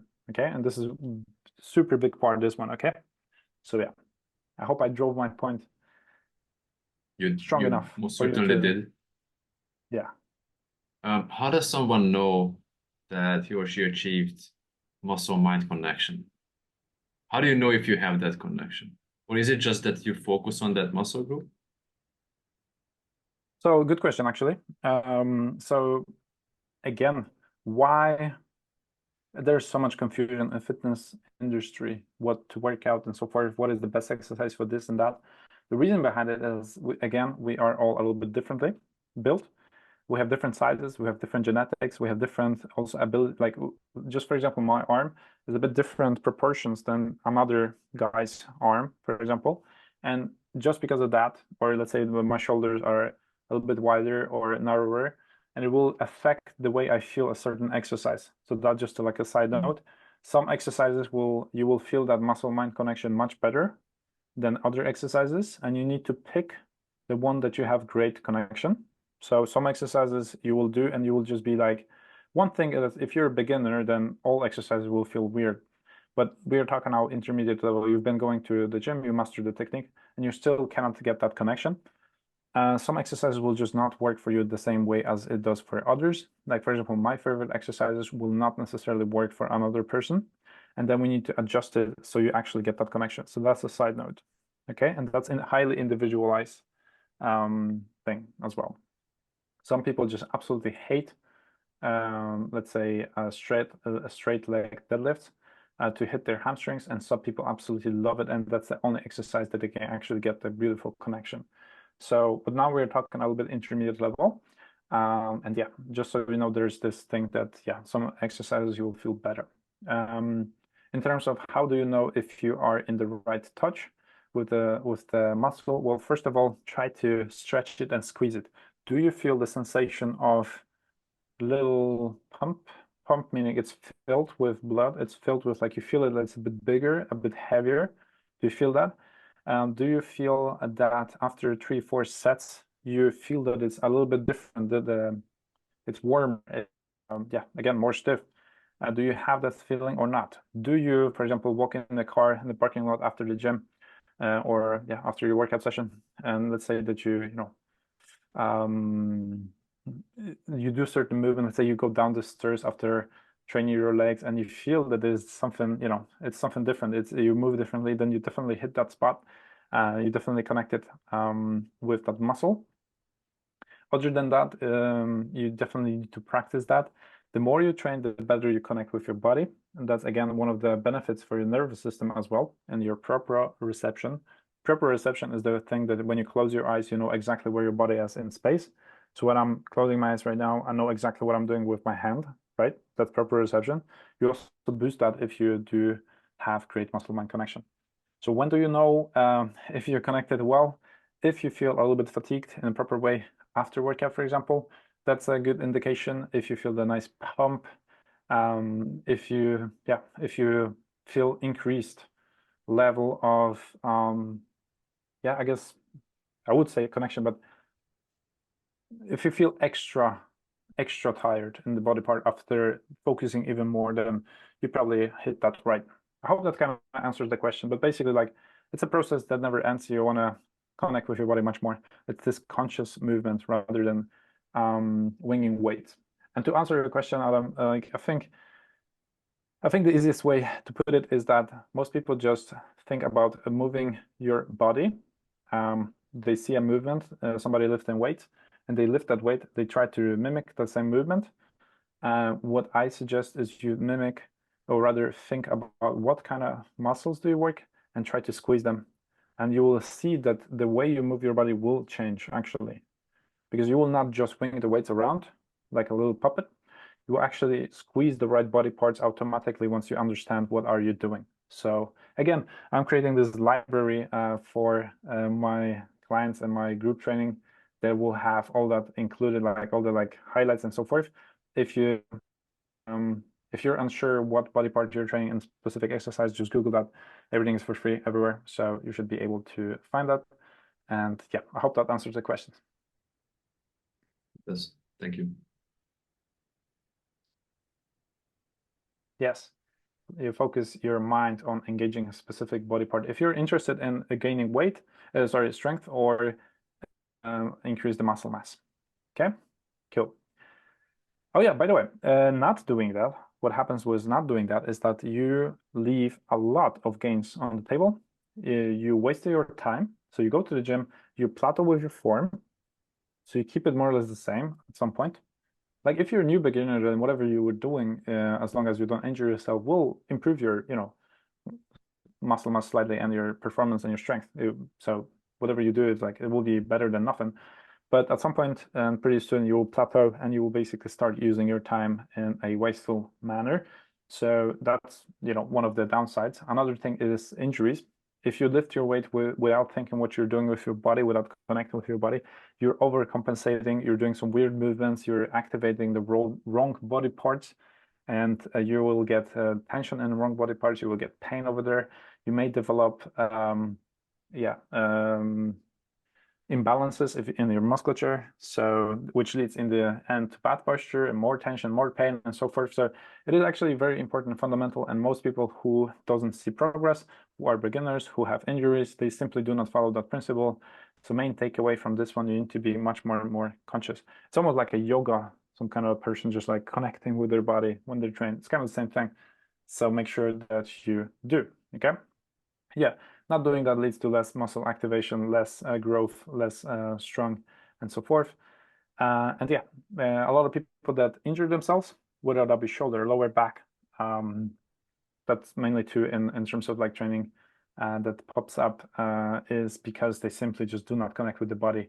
And yeah, you can do the movement with the proper form, so it looks all right, but you do not connect with the right muscles, you do not activate the right body parts, and you can still get the injury, although the form was kind of okay, you know? So that's my whole point over here. So focus on what you're doing, which part are you training, what is the conscious way of moving, and then do that. Cool? Understood? We follow? Yes? Good. Awesome. This is an interesting research done on people to judge what do they think. How was your training? Did you train intensely enough? Oh yeah, I did intensely. Yeah. I really did intensely. And then they found out that it's actually people are not that good at pushing themselves. That's why usually it works with having a little push from a better developed friend or a personal trainer. People generally leave out anything between 2 to 4 reps of a particular exercises, or in general, if that's not reps, then basically you still have some gas in the tank, and you're just not using it because you're uncomfortable. And this last bit is mainly responsible for the best gains. So proper intensity, sometimes to failure even, is super crucial for your development. Okay, you don't need necessarily insane amount of reps and volumes always, but you need the right intensity. And that goes back to the previous point. Again, we're building this on top of each other. So you need the right understanding of the methodology, so all directions in your body. Then you need the right mobility, right? So you can move freely. Then you need to have the right form, so you perform the exercise in the correct manner, but that's not enough. You need to be connected with the body part that you're training, correct? And then it comes intensity, where you push yourself to either hard. In my workout plans, there's this like options where people choose how hard was the set for them, because they fill up themselves, and they can either go too easy and then straight to heavy, or max out. And your desirable is heavy, so you only maybe could have done 1 more left, 2 more left in the tank, maybe, in terms of, for example, repetitions, or max out, meaning they go failure. And it's super important that we push ourselves a little bit more. Most likely, like you're not pushing yourself enough to actually see some proper results. Now, should you go fucking crazy straight up in the beginning? No. A lot of beginners and a lot of beginner trainers will put people through way too much difficult exercises and too much intensity, and which results in too much soreness and too much wild experience, and it's also not necessary. So if you're a beginner, you need to climb slowly, and then at some point you can involve a little bit higher intensity. And intensity does not mean faster. Intensity means, let's say, slower, but through the pain. So you just embrace it, and it gives you significantly more out of the particular exercise. All right, in terms of building strength or building muscle. But also, let's go back to mobility exercises for a second. A lot of people just don't like to be uncomfortable. Like I mean, not to be rude, but a lot of people are just a bunch of pussies that needs a little bit extra push. And you need to be aware of that this is the default of your mind. And you need to push it a little bit. Every time you're a little bit uncomfortable, it's like, it's fine, go in, lean into that pain, lean into that uncomfortable, just a little bit, not too much. So in mobility, for example, sometimes we will feel uncomfortable because we're stretching some body part and it just doesn't feel good. But you just have to breathe deeply, lean into that, 1 to 2 more reps, or maybe 20, 30 seconds more. And you lean into that, and the benefits, the last bit of the particular curve of intensity, this is the sweet spot, the best gains, the best results that you get is the last little bit. Okay, not the 80% up front, but the last little bit. Hope that's Hi, Adam. Look at that handsome man. Adam did a beautiful transformation. I'm super impressed with Adam. In just 10 months, he transformed his body beautifully. Adam, I hope you're proud. Oh, fuck yeah. That was Fuck hell of yeah. a journey. And I think How now I about even you? look better How than on about the you talk picture. for? Yeah, you do look better than on the other picture right now, actually. So we could update that thing. But can I actually ask you for, let's say, 60 seconds, if you can just talk about how your life transformed, obviously not just the physical, but how your life transformed in general after you transformed your body? After the transformation? And I'm not talking about the physical appearance. Yeah. Because that's cool, obviously. What else changed? To be honest, I didn't focus on the physical that much. I just did what I had to do. I very much focused on mobility, flexibility. And of course, I put my reps in the gym, and I went to the gym whenever I could, at least like 4 times a week. I focused on heavy weights, and I focused on walking. But to be honest, my main transformation happened inside. I was focusing more on the inner world that I had to address, and everything just kind of like manifested in physical form as well. And after Yeah. that, you just start feeling better, better and better, bit by bit. And then you start having different thoughts. The quality of your thoughts are different. The quality of your work becomes different. And then everything is just almost like a ripple effect. Things just get easier and things just get better.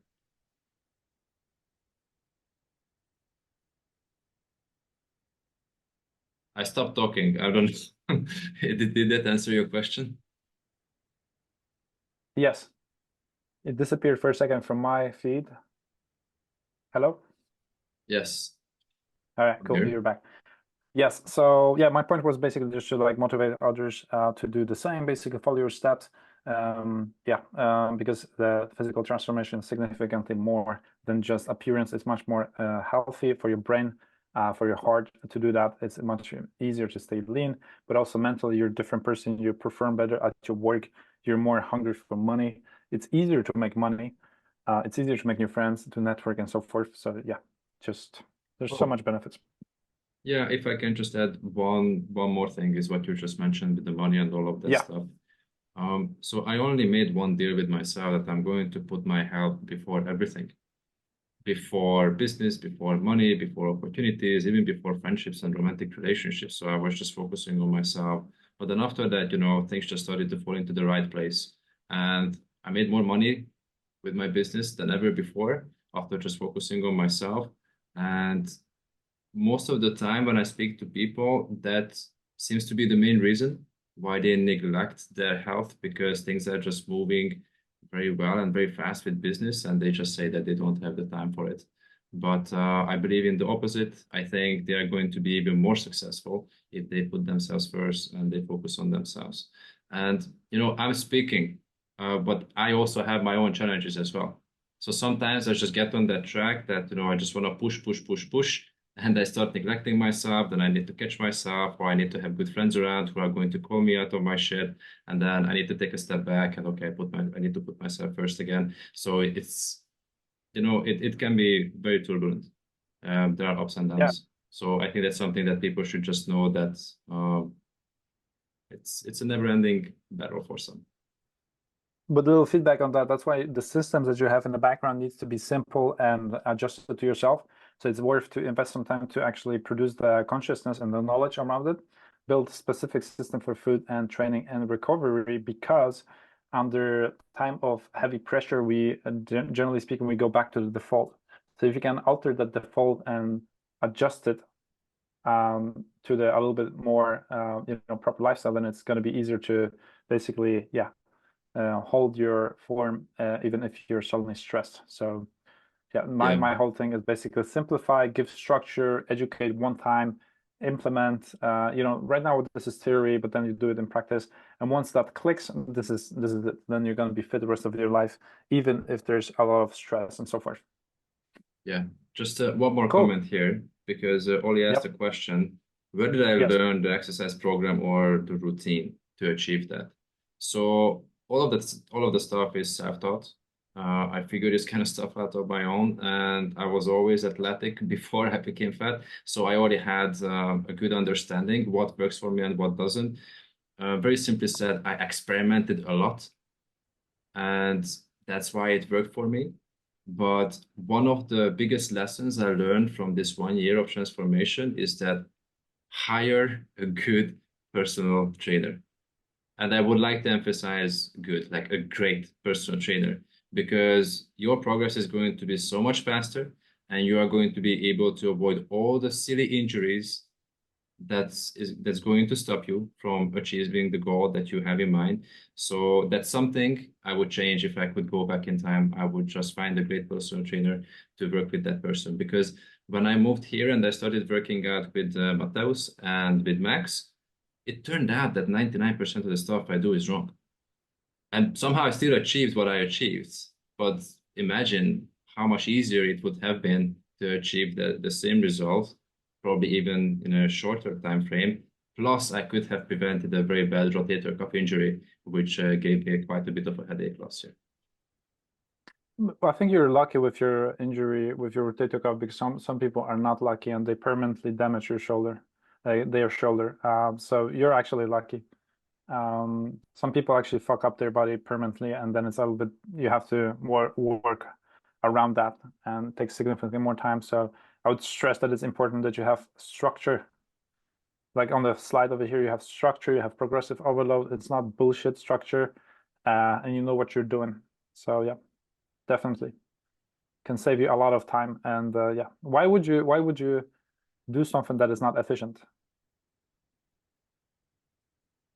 Isn't it better to do the right thing? So yeah. I mean, when Cool. you put it that way, yeah, it makes sense. But I think, Yeah, a lot of people, like for example, a lot of people, let's say, when I used to work at the gym, I used to work crazy hours because I'm a lunatic. So I'll be working like even 12 hours a day with customers, which is crazy rate for personal training and stuff like that. But I don't know, I love it.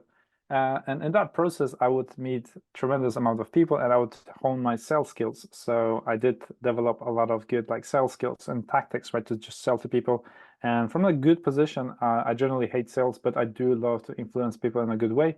And to do that, I need to sell. And so I would use all those tactics, and I would meet with a lot with this objection that people will say back to me like, no, but I need to just like start. And you know, when I get to like more or less like good form, then I will come to you to then get the proper training. And now I'm like, I think it's very funny. You know, part of it is just the sales objections, so part of it is what people think that this is the right way to do, which is ridiculous, because why would you first do the wrong thing and try to develop something rather than first get the right tips on exact structure and then follow that on your own? Like it's the opposite, no? So yeah. yeah.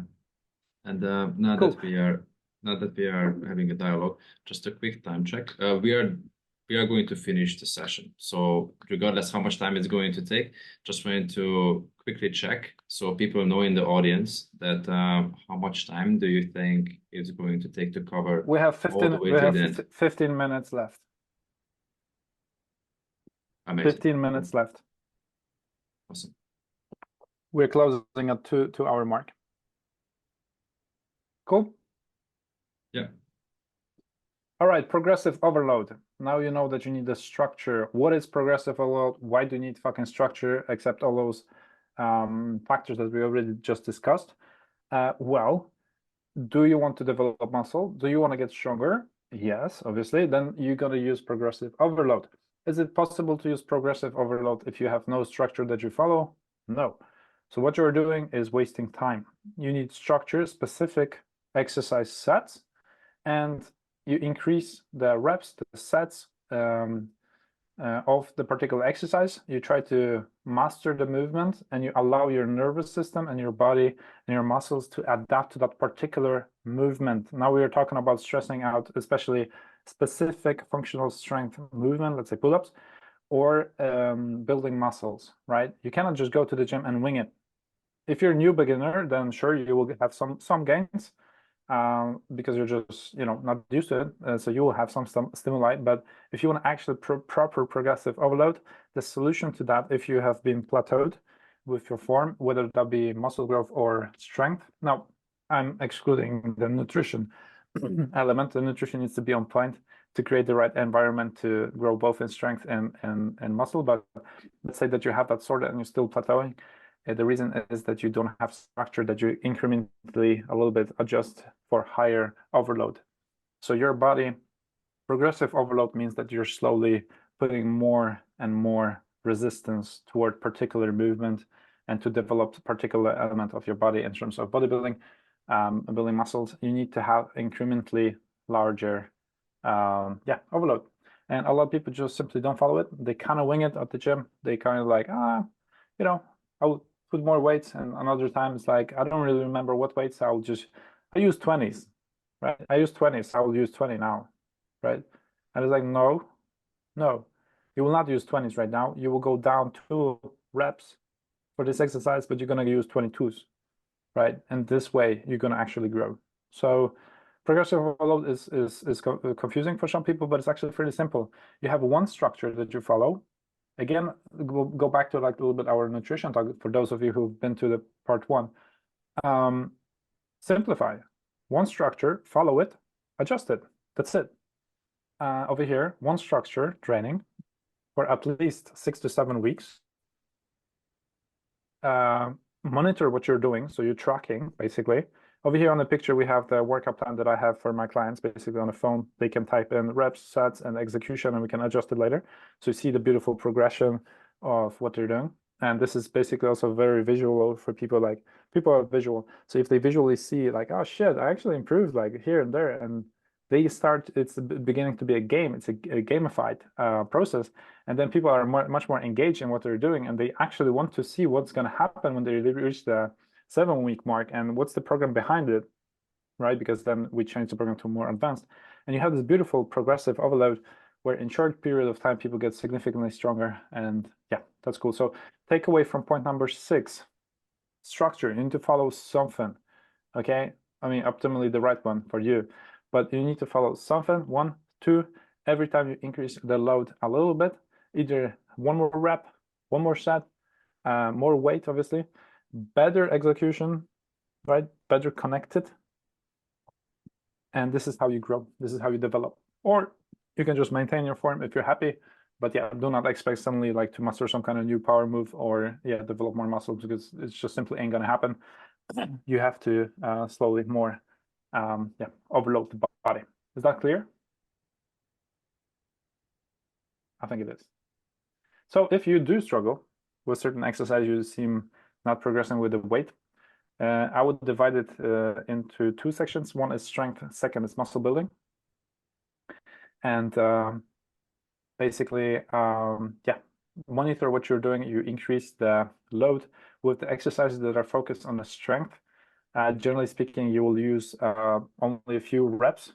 If you're super focused on strength lifting, like almost like strongman kind of performance, then you'll go as low as 3 reps to even 6 reps with heavy load and work on that. If you're working with muscles, the amount of reps you're going to be doing, it's actually, it's variable. You can grow muscle on both low reps, high reps. And the general thing that actually works the best, generally speaking, from the perspective of mental adaptation. So if you really go to failure on 3 sets, it is not possible to complete workout fully with focus. So that's why we're going to go around 8 to 12 reps, because mentally it's easier to go through the workout. And on the other hand, if you would do 20 reps, that research shows has more or less the same actually results, then you would use just forever. You would use 2.5 hours at the gym to complete 1 workout, and that also doesn't make sense. So that's why we're going to go back to a nice execution between 8 to 12 on most. If you were training strength exercises, we're going to do particular movement with longer breaks, but only 3 to 6 heavy load sets. All right.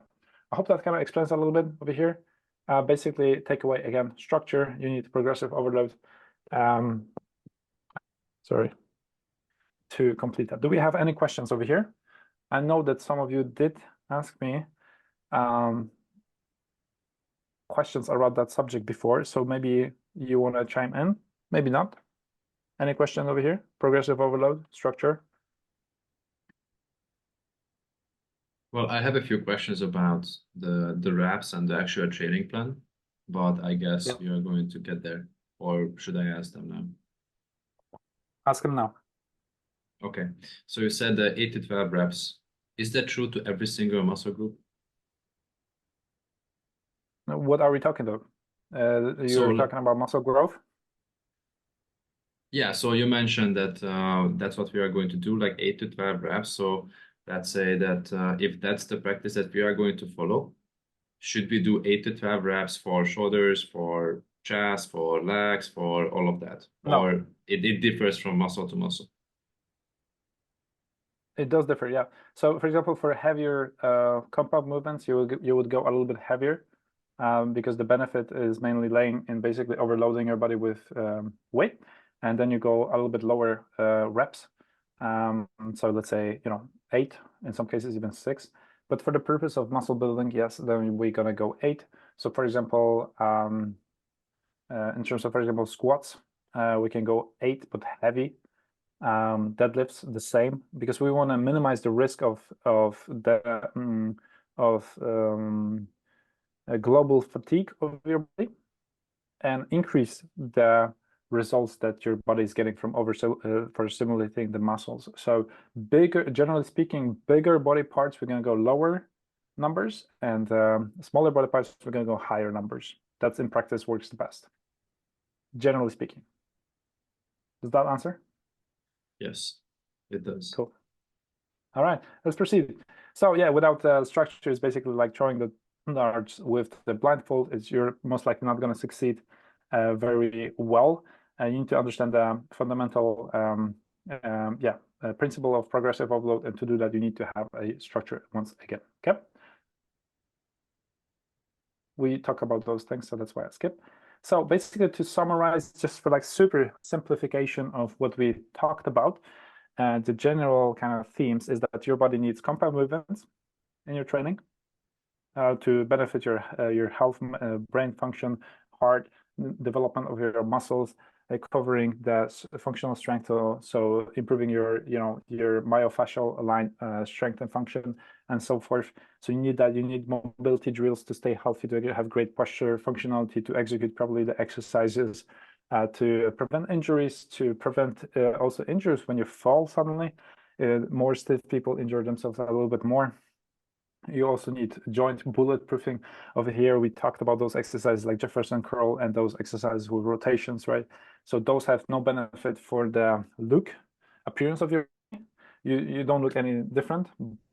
You have much more function, much more strength in your body, and you're able to do much more in life if you do those drills. We covered those as well, and you need proper recovery. Okay, you don't need to work out every day. You need proper sleep, and so forth. But yeah, you need proper recovery, meaning also you do not need extreme volumes. You do not need to work out 6 times a week, 2 hours a pop, and so forth. It's not always smart to do that. It's actually sometimes smarter for some individuals that are extreme to reduce their workout. I do have, for example, some clients that I had to take away some of the bits and say, no, you're going to stay home and do nothing. And we see increase in their, so another thing. And then you need bodybuilding elements, so certain exercises that have no function, but just to build juicy muscles to look great, or more round body, or more round shoulders, bigger chest, or wider lats. Not necessarily about the function over here, just appearance, like just good, like Adam. Then we need to do that. All right, cool. Then there's different needs for both women and men. A lot of women are afraid too bulky. It's not that simple. It's not that simple, actually. A lot of the gym, which is also stupid. Make sure that you have the correct structure, progressive overload. Don't follow your ego, guys. Don't be afraid to be bulky, girls. Yeah, it's super important. Now back to the reps. So how many sets you should do. So basically, bro split versus even distribution. What does it mean real quick? Bro split, for those of you who doesn't know, is a split of how you're going to train at the gym. Monday, we're going to do chest. Tuesday, we're going to do back. Wednesday, we're going to do quads, and so forth. So you split the whole week into those sections. Research shows that although it kind of does work in practice, but it's more smart and scientifically proven to be more efficient. And also just, yeah, subjectively, honestly, from my experience in working with clients, is when you evenly distribute body parts. What I mean by that is that you don't have only one day for it. You would spread that into more even, again, workouts, and depends, like if you want to focus more on CrossFit-like movements, You also need to implement those front, back, up, down, and so forth. Let's say you do only CrossFit or some other form of training, you will still implement some of those compound movements or weightlifting exercises that consist of moving front, back, up, down, and you would spread them around the week, optimally into 2. So a rowing movement 2 times a week, pulling movement 2 times a week, pushing movement 2 times a week, and so forth, instead of just 1 day for pushing, just 1 day for pulling, and so forth. All right. So it is more efficient in that structure to have not the bro split, but even the distribution split. It is more superior in terms of efficiency. And yeah, if you want to follow more science. Cool. What is the best recovery performance drug existing on the market right now, you think? I want to hear some answers real quick. The best drug there is right now available. The best supplement. Huh? Sleep. Exactly. Sleep is the absolute killer in terms of your gains, killer of your performance, both mental, physical. If you are struggling building muscle and strength, one of the first things I will check with you is your sleep patterns. Those needs to change. If it sucks, it doesn't matter how long you're sleeping. It is how much of the sleep you are in the deep. You can buy yourself a Whoop. It's a bracelet that will tell you a lot about your sleep and your recovery on your phone. And yeah, you definitely need to fix that if you think that you are struggling with your form, with plateau, with like bad mental performance and so forth. First stop is the sleep. So it needs to be solved. And even the best athletes say that it's the best legal drug in terms of performance and recovery, and so forth. So make sure that your sleep is on point. What I lower my temperature in my room quite high, quite low. I sleep to quite low temperatures, even 16, 15 degrees. So it's pretty cold in general. I try not to use any blue light, typical tips basically, but try not to stimulate my mind with too much like pictures constantly and swiping and so forth. I try to do like meditations where I try to push away thoughts. I'm on a green field, calm thoughts, I push it away, and then I fall asleep much quicker. When I get my sleep done, I perform significantly better. So fix that if you haven't already. We're gonna have, maybe in the future we will discuss that more, but because it is insanely beneficial for you to master your sleep. So yeah, cool. I got a couple slides for you. Those of you who struggle with consistency, motivation, mental kind of approach to the training in terms of like resistance. Maybe you think you're lazy and so forth. So a couple slides for you, just like a visuals, and then we're gonna skim through, and it involves both nutrition and training. It doesn't matter how well you're training. It matters if you're doing consistently. The same with food. It doesn't matter how well you're training, eating 1 day, 2 days, 3 days. It matters how consistently on a straight line you're doing it. Okay, it's significantly more beneficial to focus on consistency than being perfect. So it's not about being perfect, because you never will. And even if you match 1 day, beautiful workout, perfect workout, perfect sleep, perfect nutrition, you're not gonna fucking do it the next day. Sorry, it's just not about that.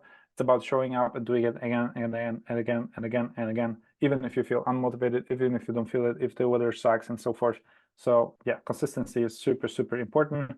Not being extreme. A lot of people being highly motivated in the beginning and then just fades away that motivation, and then they stop training, stop fixing their nutrition. Lower your expectations, but make it longer across the time frame. The execution of it. So yeah, discipline versus being happy. Doesn't matter if you're happy or not, just you need to have, or you feel like it, just you have the discipline to actually perform that, do it. Super crucial, okay?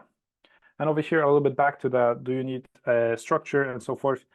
If you have structure and you're using the principles you have just learned, you're saving time, energy, and money actually long-term, and you're going straight to the desired result. And if you're not, if you're just filling it out, you kind of like wing it, you have some results, maybe not, a little back, a little setback, little injury, then you go forward, then you kind of not, you get the result, but it's not the best, okay?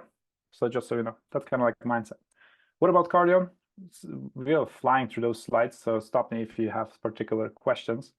But yeah, what about cardio? Cardio is good for health and cardiovascular, yeah, performance, but not body weight, body fat percentage going down. And what is the best way to drop down on body fat percentage? If you're already training and eating healthy and you still want to cut down a little bit of fat, but you like your calories, you're going to be walking more. It's as simple as that. Brisk walking can burn up to 400 calories, depending on size of your body in general. But basically anywhere between 250 to 400, even 450 brisk walking per hour is killer. If you do it a little bit of half an hour walk over there, half an hour walk over there throughout the week, you will you will burn tremendous amount of calories. So it's going to be a beautiful way to drop down on the fat percent. So if first thing you need to do to drop down on fat percent, increase your step count. Second, you will gonna develop more muscles. So you're going to lift heavy weights, you're going to eat actually more to stimulate your metabolic rate higher and allow your body to process more foods and increase the walking. All right, super cool. So cardio is reserved for health benefits, for heart, the cardiovascular system optimization and so forth. Cool. Now, do you want to see, do you want to hear a couple of myths? Do we have still 5 minutes? Just take as much time as you need. All right, guys. So couple, that one's more for the girls, obviously, the picture. But guys, you see jacked dude, you see ripped dude, nice abs, nice and so forth. Ladies, you see like, you know, sexy looking girl doing like 10-minute workout for the fat burn. It is horse shit. Okay, it doesn't work. They didn't get that body in that way. It just doesn't work. There's no such thing as 15-minute fat burner routine. Like, you know, those exciting looking exercises, do those exercises, you know, 3 times a week, you're gonna burn extra fat. It's no, you ain't. The amount of calories you're burning during those exercises, it's negligible. It's very little. Just eating one donut will ruin the whole week straight away of those kind of like fat burners. They do have different properties, like they do have different benefits. Dynamic like kind of routines, you know, that makes you sweat. It is great for other purposes, like, you know, great core and just functionality of your body, mobility, and so forth. But it's not necessarily about the fat burning. It has nothing to do with that. Walk more, lift heavy shit, organize your food properly. That's it. Fat burners, we already covered those. Horse shit as well. Do not ever use anything that says fat burner, body weight loss product, or whatsoever, ever. Doing loads of cardio. Yeah, before and after. There we go. That's a beautiful transformation, I must say. Never seen something Impressive. like that. Yeah, it is impressive. Yeah. Doing loads of cardio for fat loss purposes. So if you're doing like running, cycling, swimming, whatever, for the purpose of fat loss itself, it's dumb. It's just not gonna. It's not the amount of cardio you would have to do to actually transform your body. If your nutrition is shit and you have low body lean mass in terms of muscles, then you would have to do crazy amounts of cardio, and it's just not good for your joints. It's not good for your mental states. It cool, do it, but if it shouldn't be motivated by the fat loss itself. It should be motivated by other factors like mental health, wanting to challenge yourself, do something cool, sport itself, and cardiovascular health, not the itself. That's a myth. That's bullshit. There's no such thing as tone down your body. Especially girls use that language. Tone my legs, tone my thighs, my back, and so forth. There's no such thing. You either reduce your body fat or you don't. You either build your muscles or you don't. There's no such thing as having more marked toned body, and that kind of language is just not correct, and it creates a false kind of like perception of how you should train, what products you should eat, and so forth. You either reduce your body fat percentage, which is the toned kind of thing, but you also need to build a muscle at the same time, or before, to have that toned kind of look. So the girls that promote on social media, there's so many like influencer girls that has insane amount of followers that promote that kind of idea, is just, again, horseshit, and it creates like difficult to match expectations. and it just involves a lot of disappointment. So don't follow that. There's no such thing as lowering 8 reasons girls gotta go. There's a lot of horseshit on the internet. I sometimes enjoy watching those videos because they're just simply funny. If you want against, you basically say goodbye to girls. You don't need them. Yep. If you want less body fat on certain body part that's love handles, let's say cheeks over here. Maybe you have man boobs. Maybe as a girl you have some fat on your belly or thighs or whatever. It is not possible to reduce the fat in one particular area. And what is maybe more interesting for you guys is that every one of us is a little bit different in terms of where do we store the last bits of fat. So you can have one dude and another dude, and this dude has the last bits of fat, not on in front of the belly, but on the thighs, right? Or around the ass. So that dude will actually have easier to show off their abs and eat still, a bit more than the other dude that has genetically potential that they will store their last bit of remaining fats in the middle of the belly. And for the girls, let's say a little bit on the thighs or so forth. So it is also different between people. It is not fair. Some people are just blessed with better genetics. And those people oftentimes are your favorite fitness influencer telling you how to train. Now, what they don't tell you, and maybe they're not even aware themselves, is that they do are examples of superior genetics in terms of appearance and symmetry, and that the last bits of body fat is just simply placed somewhere else on their body, and they're just blessed with these genetics. Unfortunately, it's not fair, but this is the reality. What does it mean for you? If you want to reduce body fat, you just continue with the same purpose, with the same procedure. So walk more, control your food, and lift heavy weights. And you will just have to wait a little bit longer, and it's not fair, but this is how it is. Cool, great. Next one. We're just bombarding you with like different informations, man. Shit. Cool. Next one. I can't stop feeling hungry. If you feel hungry, but you're trying to lose down and the body fat percentage, maybe you're not eating food. Watch for it. Satiating foods. What does it mean? Foods that makes you feel more full. Example, rice. Doesn't make you full. You just eat, and you cannot eat more, and you eat more. And you can eat quite a bit of oats, and then half an hour later you're hungry again. But if you switch to, for example, potatoes, sweet potato, white potato, if you eat more, let's say heavy, like kind of processed, I mean not heavy, but like heavy to chew, let's say chicken, you will fill your belly much more. If you eat salmon suddenly, then you feel suddenly way much more. Those foods are way much more satiating.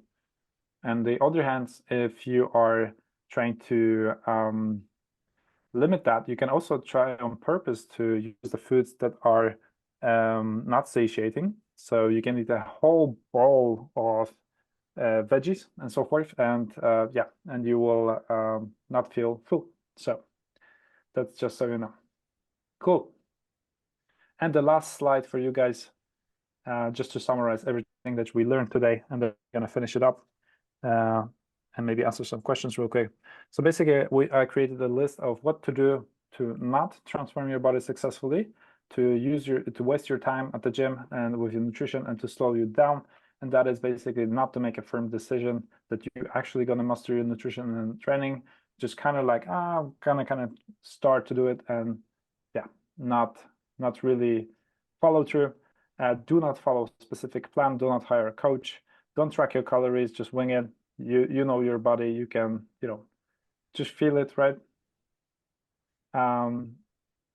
Lift quickly. Use additional body parts to execute. So don't follow the principles that you learned over here. Just throw the weights around and you'll be good. Think about weights and not engaging the muscles. Do not track how much you lift. When you train, don't train too hard. Be afraid of overtraining and starting easy and so forth. That's a great way to slow down your progress.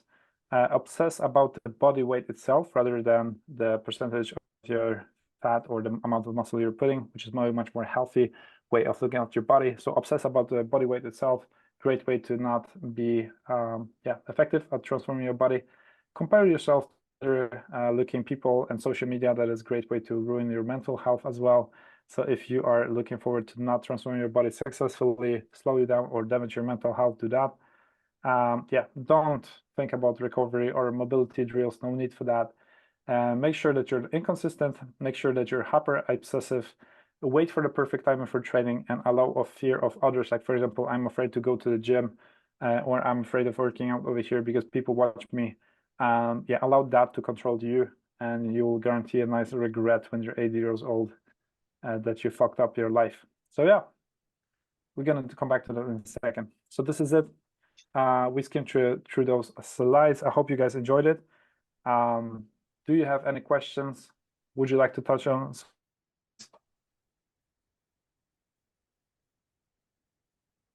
I do have some questions, but I'm also waiting a little bit if somebody else wants to ask theirs.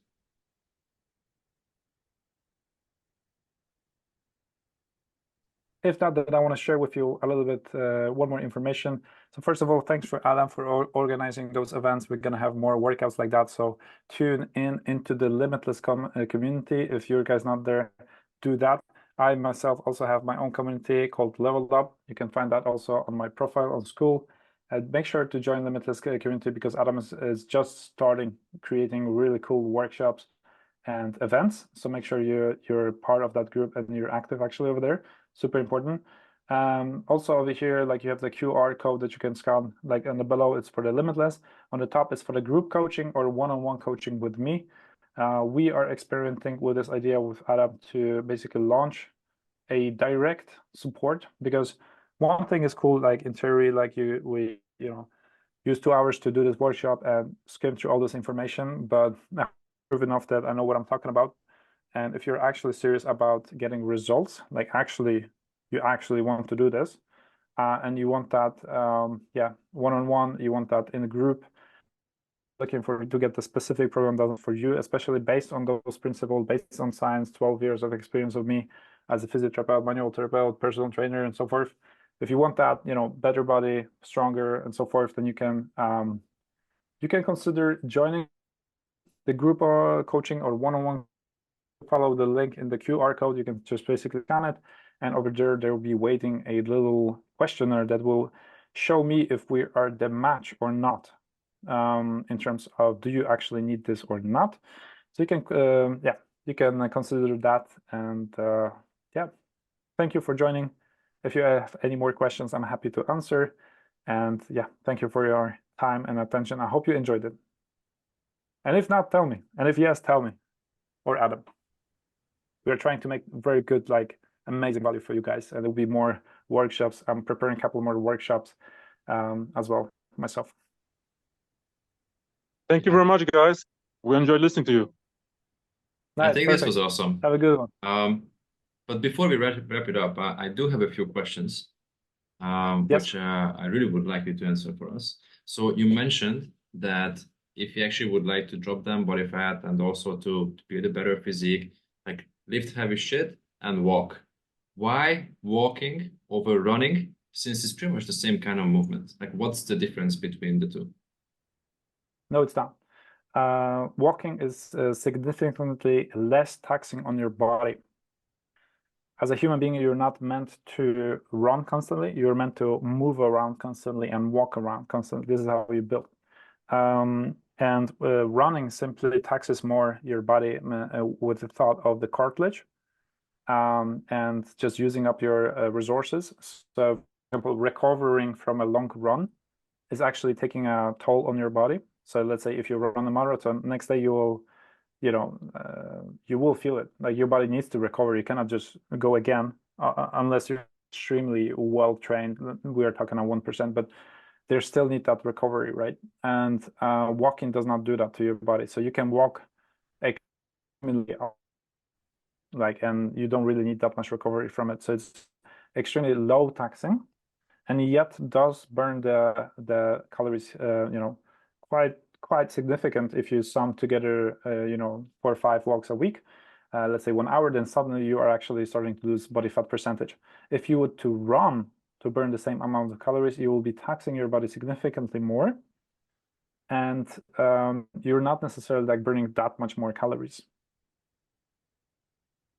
Got it. I can definitely second that, because while I was preparing for my half marathon last year and I was also going to the gym simultaneously, I was so unhappy with my body composition because my legs were exhausted and I couldn't really lift anything heavy with my legs, but I was able to perform it with my upper body. So the very typical case of, like, bigger upper body and skinny legs.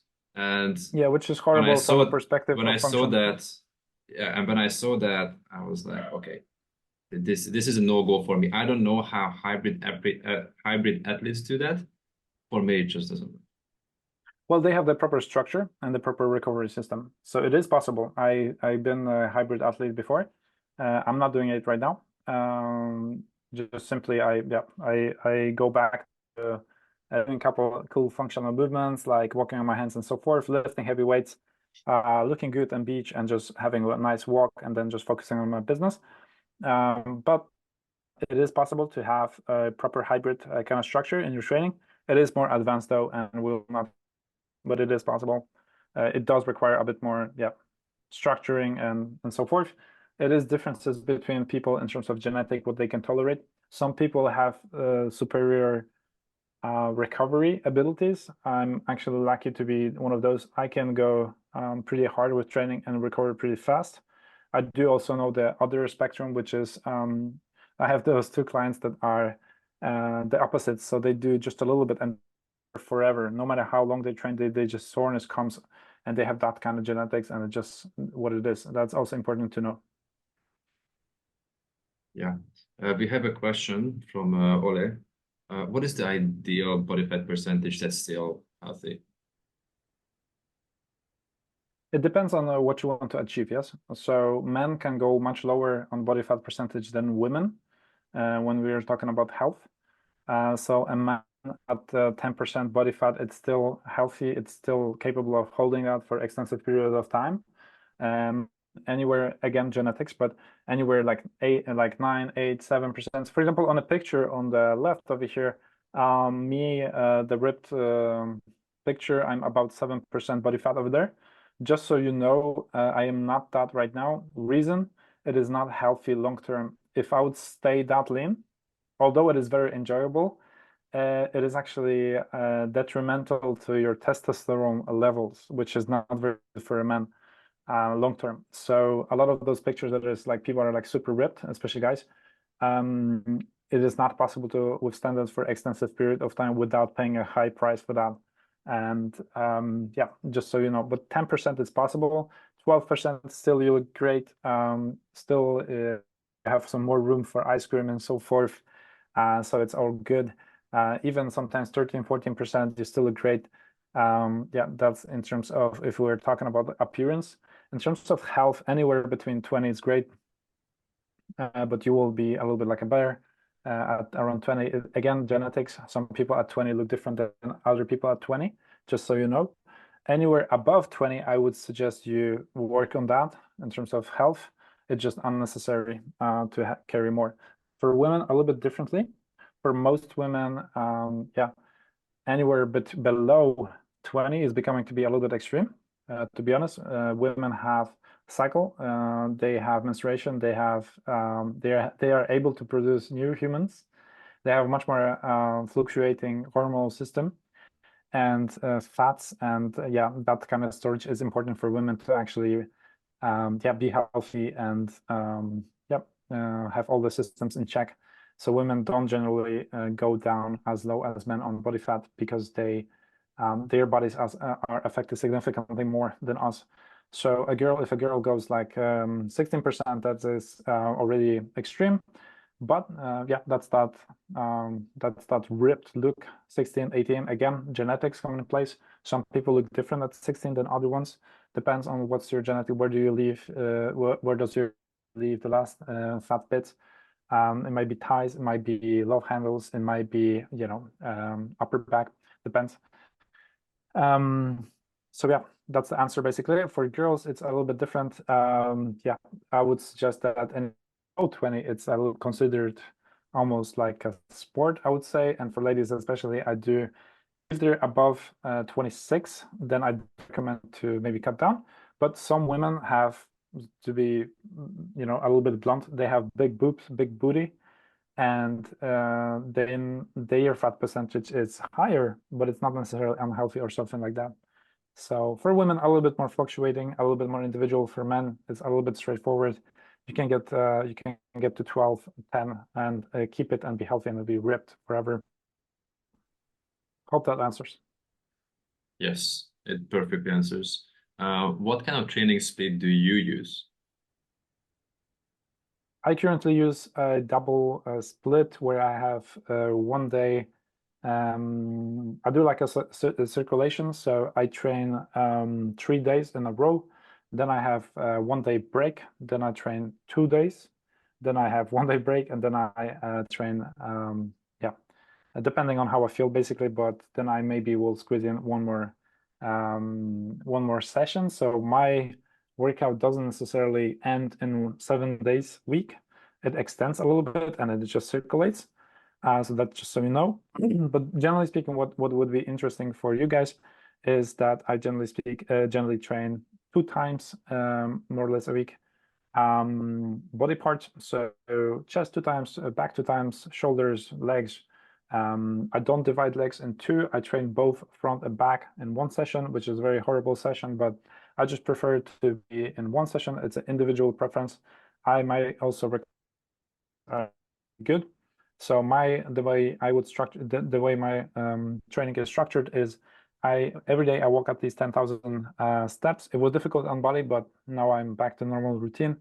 I do start my workouts with more compound movements, more difficult ones, and I warm up with 2 or 3 sets, like a fake kind of repetitions, like slowly increasing the weight, and then I actually start performing. And I will start with heavy, difficult compound movements first and foremost, and then proceed with a little bit lighter variations. I will go with on 1 day with basically all push kind of movements, both chest and shoulders. I will go with another day with focusing more, also on the first day with tricep pushing movements. On the second day, I would go with my back and biceps. Back is very big, so I do use a lot of time to train all bits. I do like it like that, but I do also implement other elements over there, like for example, training abs, and I sometimes do 1 squat session over there. Yeah, the following day is to murder my legs, but I train for hypertrophy, mainly legs. I do not lift anymore powerlifting. I do not go super heavy weights on squat or deadlift. I used to do that. I don't see the reason why I would do that anymore in terms of like longevity. So yeah, I just focus on hypertrophy and torture myself. Then I have 2 days of like a little bit easier movements. So I will do just mobility, animal movement, and so forth, but I don't really count that as training. And then I will go back again to the previous system, this time maybe only 2 days before having a break. Figure out that for me it works beautifully, but it is more advanced, let's say. And just one last question on the training part.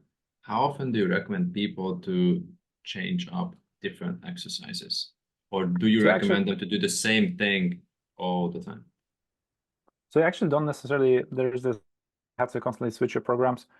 You don't really actually have to. The real talk is that you can actually master certain exercises, anywhere between 15 to 20 exercises, and you can do them again and again. And the only differentiator you can have is the intensity or rep range or maybe extra set and so forth, and maybe slightly variations of the exercise. But generally, you can actually have the same structure and build tremendous amount, amazing body and functional and strength. But that's not sexy to sell, right? You need to have switching the programs constantly. You need to do this, da da da. It's easier to sell multiple programs in this way, but the real is that you can actually master certain exercises and just perform them, and you'll be good. But yeah, like I said, this is not what you see on social media. Yeah, how often would you switch? I would answer it the opposite way. I would say you need to at least program at least like 5, 6, maybe 7 weeks. At least you need to halt to one and actually execute it properly before considering switching for entertainment purposes, or just to do more cool stuff for the mental part, so you don't do constantly the same shit. Yeah. Awesome. Do you guys have any questions before we wrap it up? No?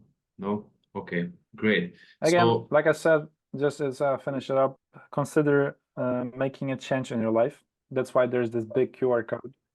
Join the Limitless company. Scan the QR code if you want to help on call directly to answer your questions and to figure out maybe actually it is time to radically transform and build the systems for your body, nutrition, training wise, restitution.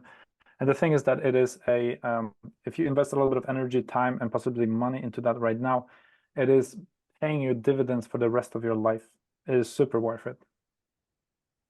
yes, well said. And just one more thing to mention, inside the Limitless community, we actually have 2 challenges that's going to be going on. We already have a monthly step challenge. So if you wanna step up your step game, just do the steps, join the monthly challenge, and just go for a walk. And yeah, there's quite a few other people who are doing the same thing simultaneously.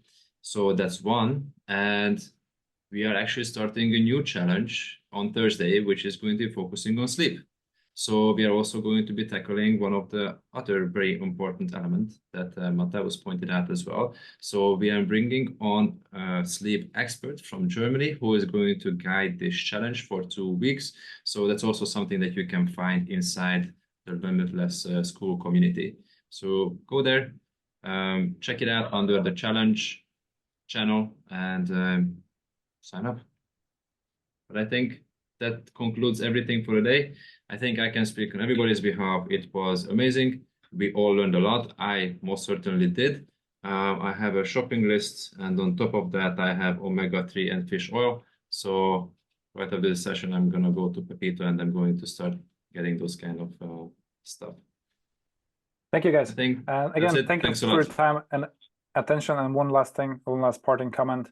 If you have more ideas about what you want to learn about body, about functionality, but also about productivity and mental states, how to upgrade those, don't be shy and write that in Limitless company community, maybe under this workshop or just as a separate post. Just engage more in those communities, because me and Adam especially, we are creating a lot of, we really want to serve you with like value that is, you know, uncanny. So don't be shy and write what you want, what's your desires, what's your pain points, and we will deliver.